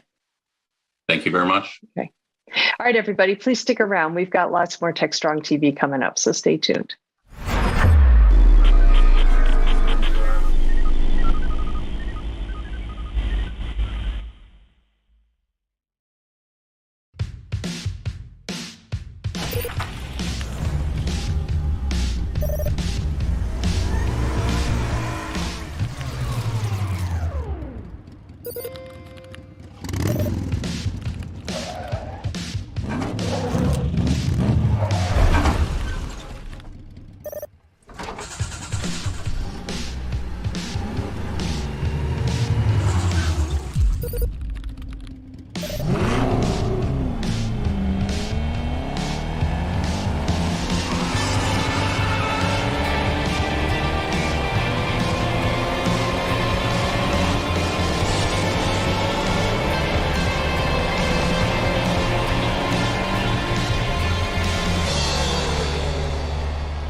Hey, everybody. Happy Tuesday. This is Charlene O'Hanlon, and I'm here now with the webinars preview. I always tell you, we have so many great webinars coming up on DevOps.com, Container Journal, and Security Boulevard. I got 3 for you right now that are really awesome, and I'm hoping that you will be able to join. The first one is called How Secure Backups and Analytics Can Help You Recover from Ransomware in Hours, Not Days. This is happening Thursday, February 17th at 2 p.m. Eastern on Security Boulevard. It is sponsored by Rubrik. As ransomware attacks become more frequent and costly, having a solid ransomware remediation plan is a critical component of an organization's security posture. That said, simply securing a production environment is not enough. Bad actors are constantly shifting their attack strategies, often targeting backup data as well. Implementing a strong data security platform is key, and it is a key component of building a solid security posture, ensuring that there are no gaps in an organization's cybersecurity defense. So this webinar will discuss, among other things, why legacy backup and recovery products pose a risk to an organization, and some best practices for addressing ransomware threats through data security measures. Good stuff there. All right, the second webinar is called Day Zero Service Mesh. This one is happening Tuesday, February 22nd. This one is at 11 a.m. Eastern on DevOps.com. It is sponsored by Kong. The service mesh is the future of application connectivity. It delivers immediate value to any architecture by increasing application traffic security, reliability, and observability. At the same time, it can be challenging to understand and deploy service mesh in production. So Kuma, which is an open source CNCF sandbox project, takes a new approach to service mesh to build modern architectures across a variety of platforms, including Kubernetes and virtual machines. So this webinar will walk through how to easily set up a service mesh across multiple environments and automatically enable security and observability on any network. All right, the third and final webinar I want to let you know about today is called API Attack Protection. Don't overlook your number one attack vector. This one is happening Wednesday, February 23rd at 3 p.m. Eastern on Security Boulevard. It is sponsored by ThreatX. Every digital business relies on APIs to generate revenue, and every DevOps team innovates on the backs of APIs. Even with this explosive growth, however, APIs are consistently being overlooked in web application security programs. This webinar will cover the varied types of attacks methods used against APIs and introduce an attack-centric approach to API and web application security that provides full visibility into API and web application traffic to identify and block bad actors and bad behaviors to protect exposed vulnerabilities before damage can be done. Good stuff there. All right, that's it for the webinar's preview. Please check back with me Thursday, when I will have a fresh new batch for you. Until then, hope everybody has a great day, and please, whatever you do, stay safe. DevOps.com is the #1 online destination for DevOps education and community building. DevOps.com covers all aspects of DevOps, including DevOps best practices and tools, DevOps culture, DevSecOps, business impact, continuous testing, continuous delivery, and more. DevOps.com has the largest collection of original DevOps content, featuring breaking news, blog posts, podcasts, and more. Visit www.devops.com to learn more. DevOps.com, where the world meets DevOps. All right, welcome back, everybody. Rounding out today's Techstrong TV broadcast, we've got not one, but two conversations in the View with Vizard. In Mike's first conversation, he speaks with Kim Wines, who is the Senior Vice President and Marketing for Anchor, and they discuss why secure software supply chains start with an SBOM, or Software Bill of Materials. Great stuff there. And then in his second conversation, he speaks with Mirantis CEO Adrian Einel, and they reflect on the state of Kubernetes. This is happening a couple years after Mirantis acquired Docker Enterprise, so they have a very unique insight as well. So both are great conversations, so we're going to do one, and then we're going to do the other for you. We'll roll them now. This is Digital Anarchist. Hey guys, thanks for the throw. We're here with Kim Wines, who's the Senior Vice President of Marketing for Anchor. They have a new report out about attacks against software supply chains, and we're going to dive into that. Kim, welcome to the show. Thanks, Mike. Thanks for having me. I think the report surfaces the fact that there's a lot of these attacks going on. And my first question to you is, does that surprise you, or has this been going on all along and we're finally taking notice of it? Yeah, I think you're exactly right. This has been going on all along, and we're starting to pay more and more attention because we've seen, a number of severe impacts, especially over the last year or so, from these attacks. And so people are starting to sit up and take notice. Do you think that as we go along here that there's something we should be doing different about it? I mean, we hear a lot of talk about the software supply chain, and we hear about DevSecOps and people are supposed to lean left, but it's not clear to me that people have a plan. What exactly are they supposed to be doing to address this before?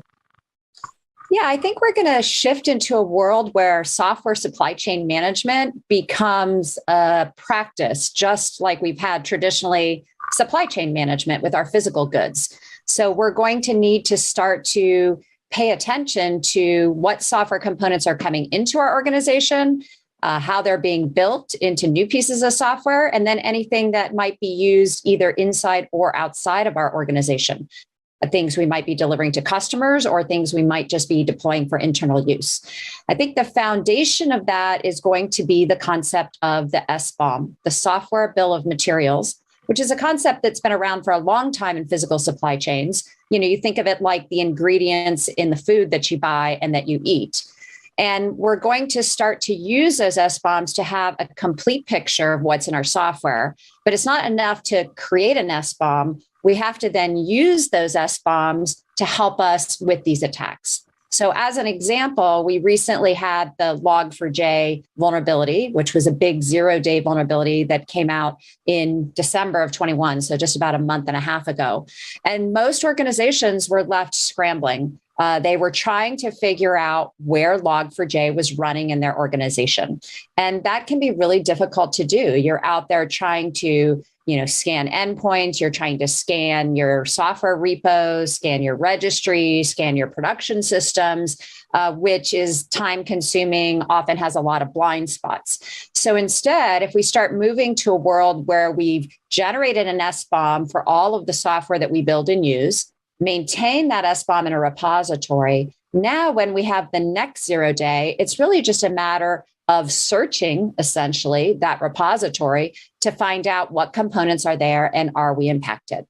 And it's not just an issue for 0-day vulnerabilities, it's really an issue for our day-to-day use as well. So for example, one of our customers is a company that produces a lot of software. Some of that they ship to customers, some of that they put on a SaaS system. They maintain sort of a completed SBOM of all the software versions that they release. Now they can continue to monitor that for any new vulnerabilities that might arise, even when it's not as news-making as something like Log4j. How will those SBOMs be updated? Because it seems to me, at least, that we're seeing, particularly with containers, things are being updated more frequently. The applications are changing. So the SBOM has to be essentially a living document.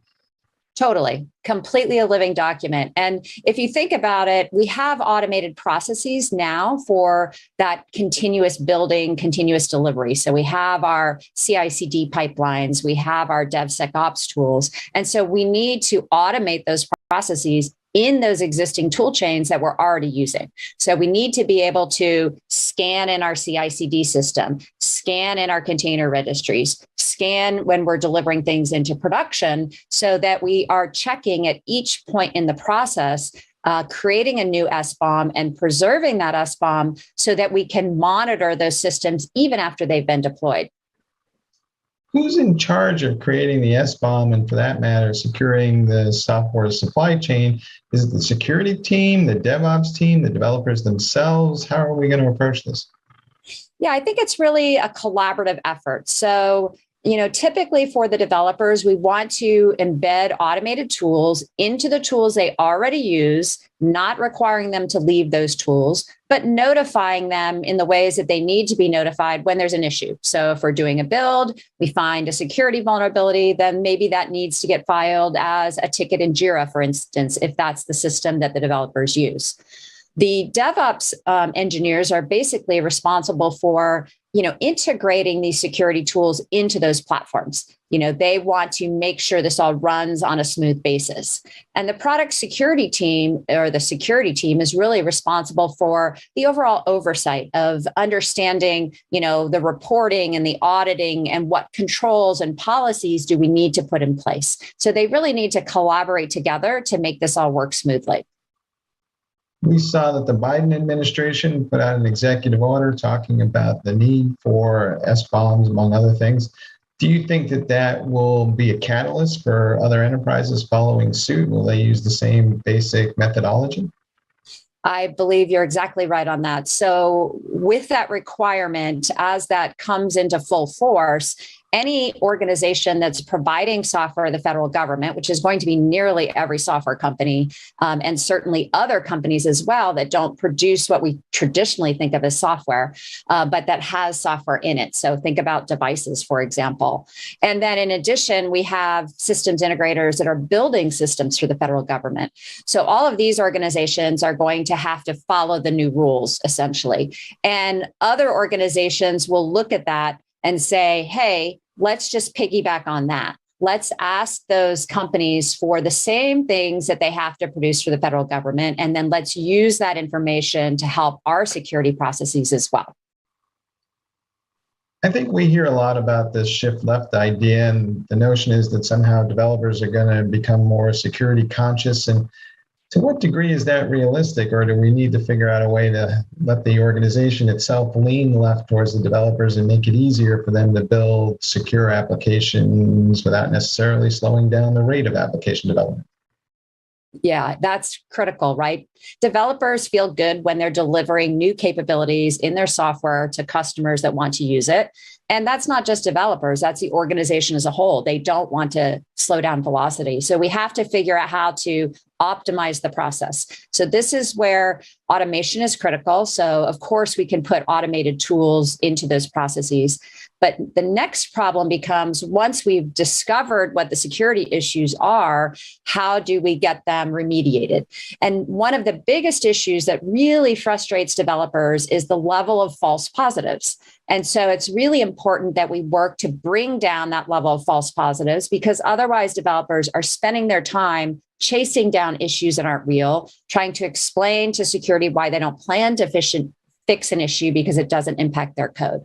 So that is something that we've really worked a lot on with our technology with Anchor Enterprise to best optimize and reduce that rate of false positives, and also to bring a feedback loop, so to speak, from the developers back into the system, so that as they're seeing things that are out of whack, they can make adjustments in the system in order to correct those false positives going forward. So I think that needs to be a big area of focus to really help decreasing velocity.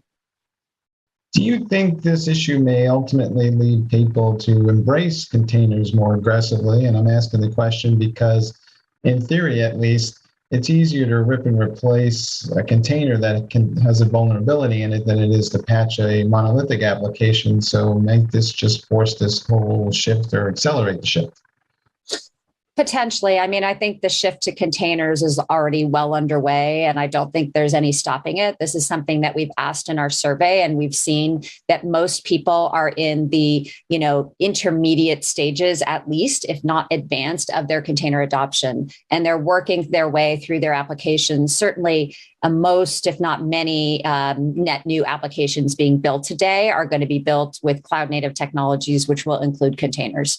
Of course, we have a big, backlog of legacy stuff that over time will begin to migrate. But I don't think there's any stopping the container train. But we found in our survey that there are, even with containers, people are still concerned about security. One of the things that containers do is they let us decompose those applications into those microservices, which has a ton of benefits, including what you mentioned. It becomes a little easier to update. But it also means we have a lot of dependencies coming in from many different sources. And sometimes it's not obvious what all of those dependencies are. Some of those may be dependencies that the developer's not clearly aware of. And so using tools to be able to scan, to identify those dependencies, to put them into the SBOM, and then to be able to monitor those against not just vulnerabilities, but against other security issues that might come up. So this can include things like malware and secrets that might be left within the code. So if I understand it correctly, we may have a large portfolio of monolithic applications and microservices applications side by side that need to be secured. Do you think organizations are prepared for that strategy? Do I centralize that, or does each one require its own platform? How do I think about that? I think it's the way we've been living for quite a while, right? We're always refreshing the technology that we use, from the move to web-based applications, from client server, from the move to cloud-based applications now. And so, this is something that IT organizations have been dealing with for decades now. So I think each one will find its own way. I do think that with this software supply chain management process becoming more critical, I believe that people will be centralizing certain aspects, right? We need to decentralize certain pieces. We need to plug into the tool chains that each of your development teams has, because you probably have multiple tool chains across your organization. You need to work with the systems they already use. But then we need to take the information, such as the SBOMs, and be bringing those to a centralized repository so that when the next Log4j or the next vulnerability comes along or the next SolarWinds, we're not scrambling. Instead, it's a simple search of a repository as opposed to, scramble mode and chaos for days and months afterwards. How automated can this process get, and how smart can it get? And I'm asking the question because often developers will postpone scanning something and then they'll wait till the end of the week, and then the scan takes forever, and then they're going to have a cup of coffee somewhere and productivity seems to drop while they're waiting for a scan. Is there a better way to think about this so that the scan just kind of runs at some defined point when it's supposed to? Yeah, I think today really the best practice there is to certainly be scanning at each build. And so to tuck that into your CI/CD pipeline to automate that process so those scans run on an automated basis. Any issues that arise can then bubble up through your general ticketing system that you have. And then it doesn't become, build up and become a lot of cruft that you have to deal with, right? So it's that idea of shift left, right? Shift left started years ago with the idea of testing as we go along. So the idea of security and scanning for security, each step in the process at each build, I think makes it much, much easier for the developers to deal with the output. Mm-hmm. So other than hanging out on your website, what's your best advice to organizations right now as they look at this challenge and they think through these issues? What do you see organizations that are doing it successfully focusing on? Yeah, I think you need to really get the thought into your organization about how are we going to holistically manage our software supply chain? How do we bring some practices that we might have had in place already and spread those across our organization? And how do we develop new practices that we're going to need in this new world of software supply chain management? So one of the key foundations there is to start thinking about the software bill of materials. How can you not just generate a software bill of materials as you're going through your development process? How can you not just scan maybe the open source coming in? How can you maybe start asking vendors that are providing you software for a software bill of materials? And then not just how do you get that software bill of materials, but what do you do with it? How can you now use that for the next security vulnerability that comes up? How can you use that to monitor on an ongoing basis your software applications that have been delivered or deployed? I think starting to think about how you can get those pieces into place is really critical to building this process and practice in your organization. All right. Hey, Kim, thanks for spending some time with us. Much appreciated. Thanks, Mike. Great being with you. All right, guys, back to you in the studio.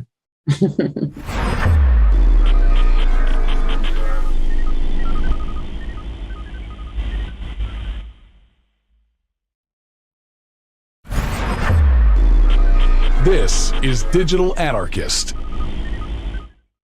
Hey guys, thanks for the throw. We're here with Adrian Einel, CEO of Mirantis. It's been 2 years since the big deal with Docker that brought across all the technologies for the enterprise from those guys and put it in the Mirantis portfolio, and it's been expanding ever since. Adrian, welcome to the show. Hey, Mike. Great to be here. Where are we now as far as the migration to containers and microservices and Kubernetes and all these platforms? I feel like we've been talking about it off and on now for 5 years, and every year we say this is the year, but I wonder if it just takes longer than people think, or are we just moving faster than people realize? Actually, it's skyrocketing. And I'll give you an example. We have this product called Lens, which is very popular, maybe the most popular IDE for Kubernetes, which Kubernetes SREs use. And to give you some data points, Lens had about 10,000 users 20 months ago. Today, it has 450,000 users worldwide. And they're managing about 250,000 individual Kubernetes clusters. in all kinds of size companies, from world's largest companies like Apple or SAP or AWS, all the way to a small indie shop somewhere in India or in Scandinavia. So that gives an idea for the adoption of Kubernetes at massive scale. So yeah, it's skyrocketing. It's totally there.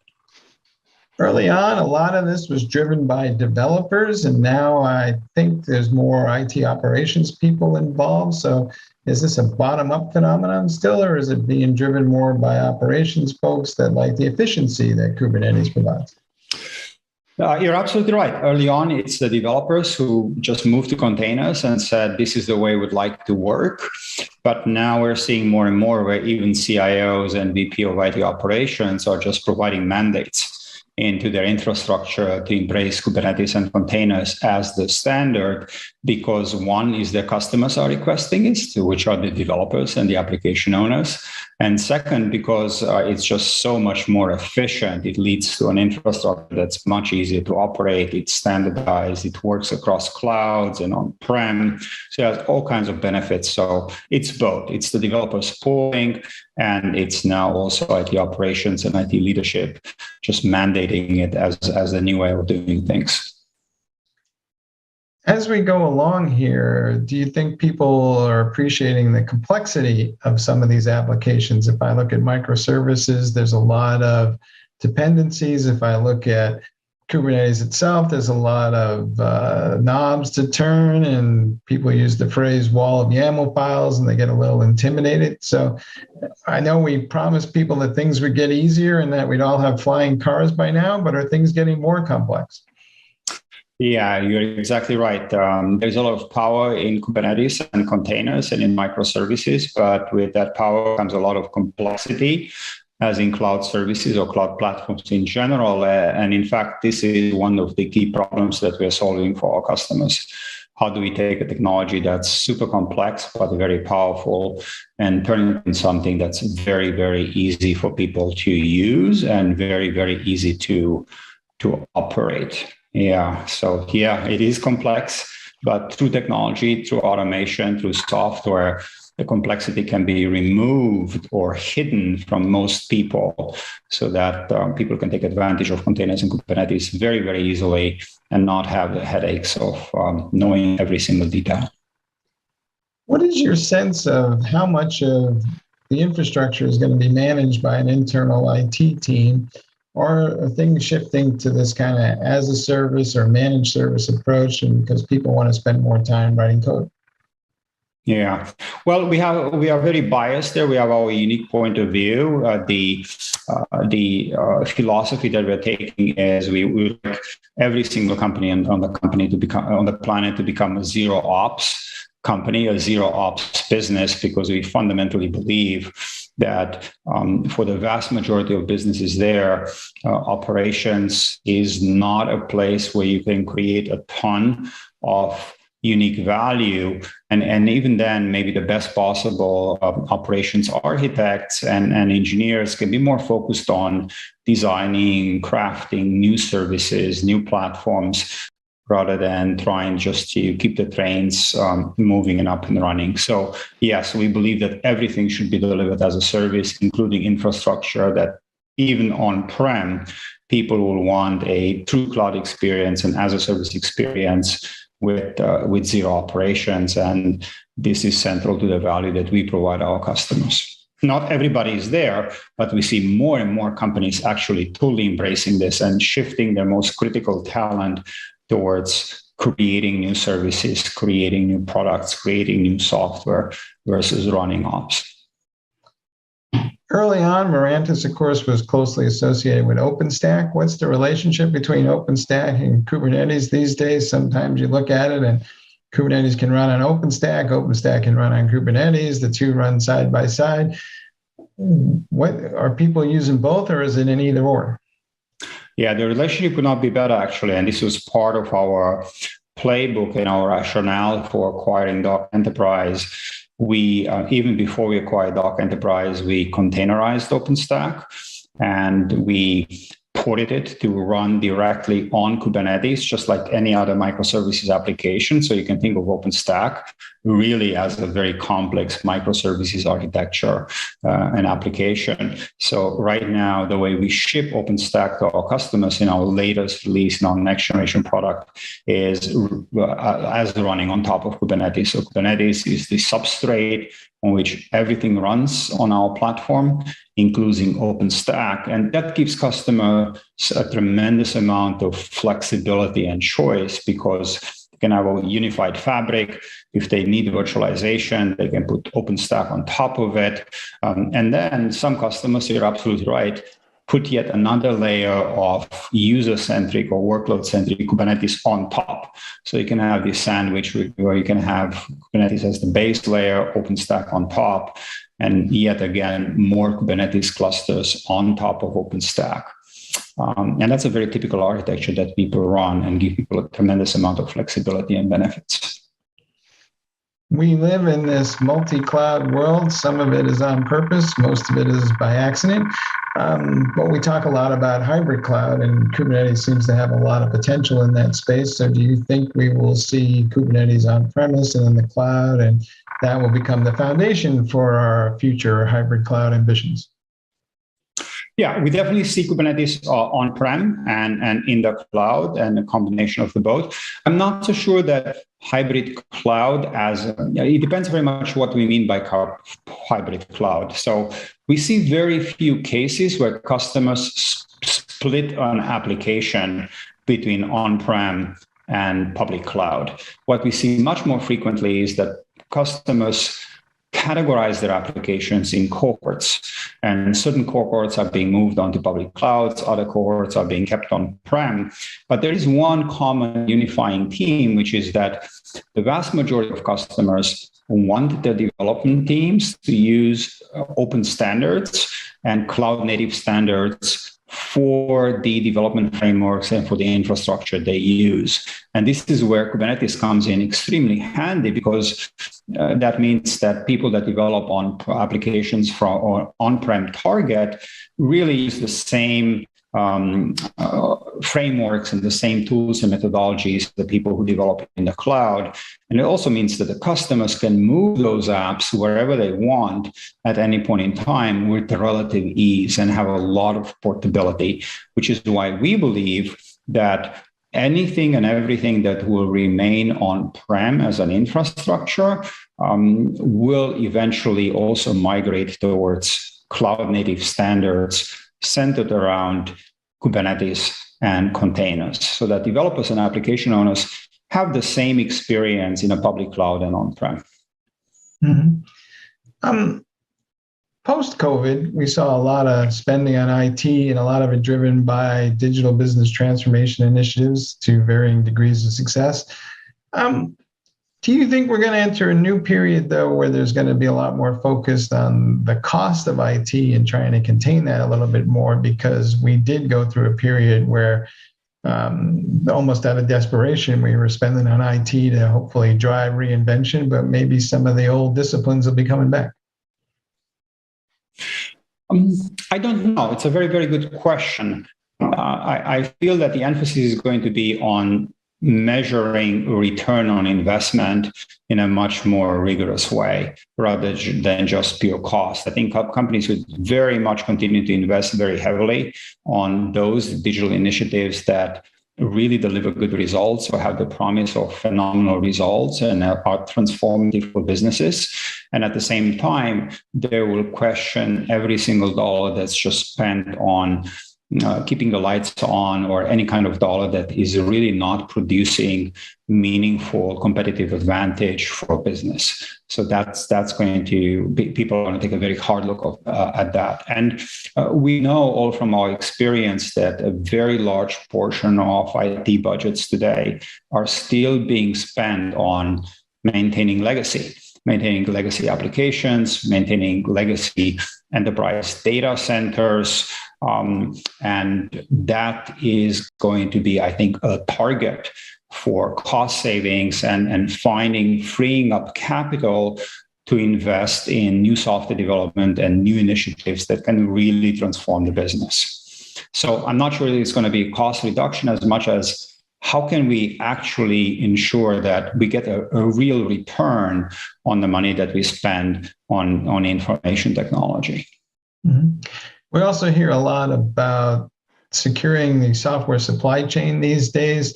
Mm-hmm. And I wonder if people have yet to fully appreciate this, but one of the benefits of microservices and containers is it's easier to rip and replace something that has a vulnerability in it than it is to patch a monolithic application.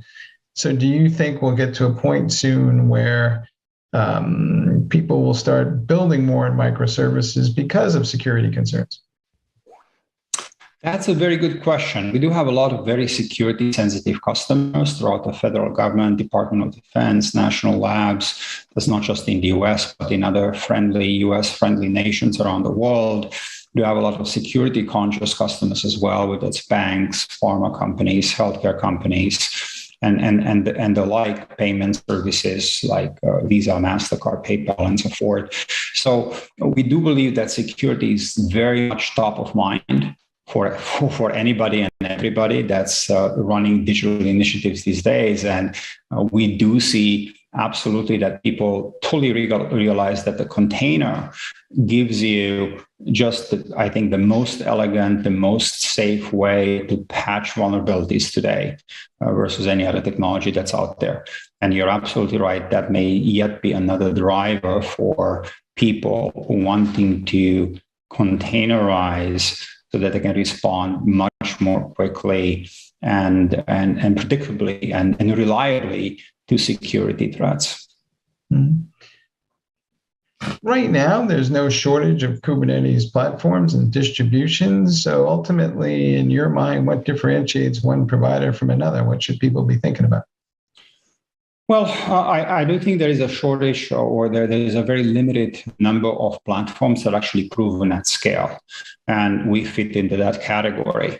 If you take the 5G network of AT&T that runs on our Kubernetes plus OpenStack platform on top in 200 regions, or if you take what we do for Visa or many other large customers around the world, actually doing it at massive scale is challenging, and doing it securely, being able to update and patch and operate and guarantee results is quite difficult at enterprise scale. And when you put that lens on, I think the number of players that can actually do it with a high degree of quality is very small. It's less than you can count on one hand. Do you think it will ultimately get easier? One of the criticisms you hear about Kubernetes in general is you're confronted with this wall of YAML files and nobody knows how to cope with that. So ultimately, I wonder if people are still intimidated by the platform and maybe we need this whole level of abstraction above it, and that's where we're moving to. That's absolutely right. And that's in part what we're betting on, and what you will see coming out from Mirantis more and more a focus on application owners and developers, and how can we remove essentially all the complexity of Kubernetes, or having to know something about Kubernetes from the developers. So the newest offerings that we launched, like DevOps Care powered by Lens and Lens Enterprise, are all about making it super easy for the application owner and developers to actually build apps, inspect apps, run apps, update apps on top of the Kubernetes platform without having to be Kubernetes experts. My personal view, and I know people have different views in the industry on this, but my personal view is that the average developer does not want to know anything about Kubernetes at all. They just want to build the code that meets their end users' needs and push it down to the platform. And everything else has to be done through automation. All right. Well, this is the second anniversary. Assuming there's a third, what are we going to be talking about in a year from now? What's your predictions for 2022? You mean for us as Mirantis as a company? Yeah, absolutely. Yeah. Well, I'll tell you what we're focused on. One of the things that there are many things that happened that we're super proud of. And I think the most important that happened that we're proud of is just how we delivered for our customers and for our people, for our colleagues, for our employees in the company, that we've gone through the past 2 years. as a successful and robust business, continuing to grow and continuing to invest and doing it entirely out of our own funding, being cash flow positive. So it's been absolutely fantastic. But one of the things that all of us as a team are most proud of is that we have a group of customers, and it's a sizable group of customers. It's not just 5 or 10. It's a very significant group of customers who have been growing at 400% per year on average with us over the past 2 years. So these are, we call them fast growers or hyper growers. And I believe what we will be talking about in a year from now is these hyper growers growing even faster, growing maybe not just at 4x a year, but maybe growing as high as 10x a year. That's our ambition, getting them to much larger scale, much, much faster, and having a lot more of them. Very good. Hey, Adrian, thanks for spending some time with us. My pleasure. All the best. Take care. All right, back to you guys in the studio. Okay, awesome. This was terrific. Thank you, Mike, for doing this.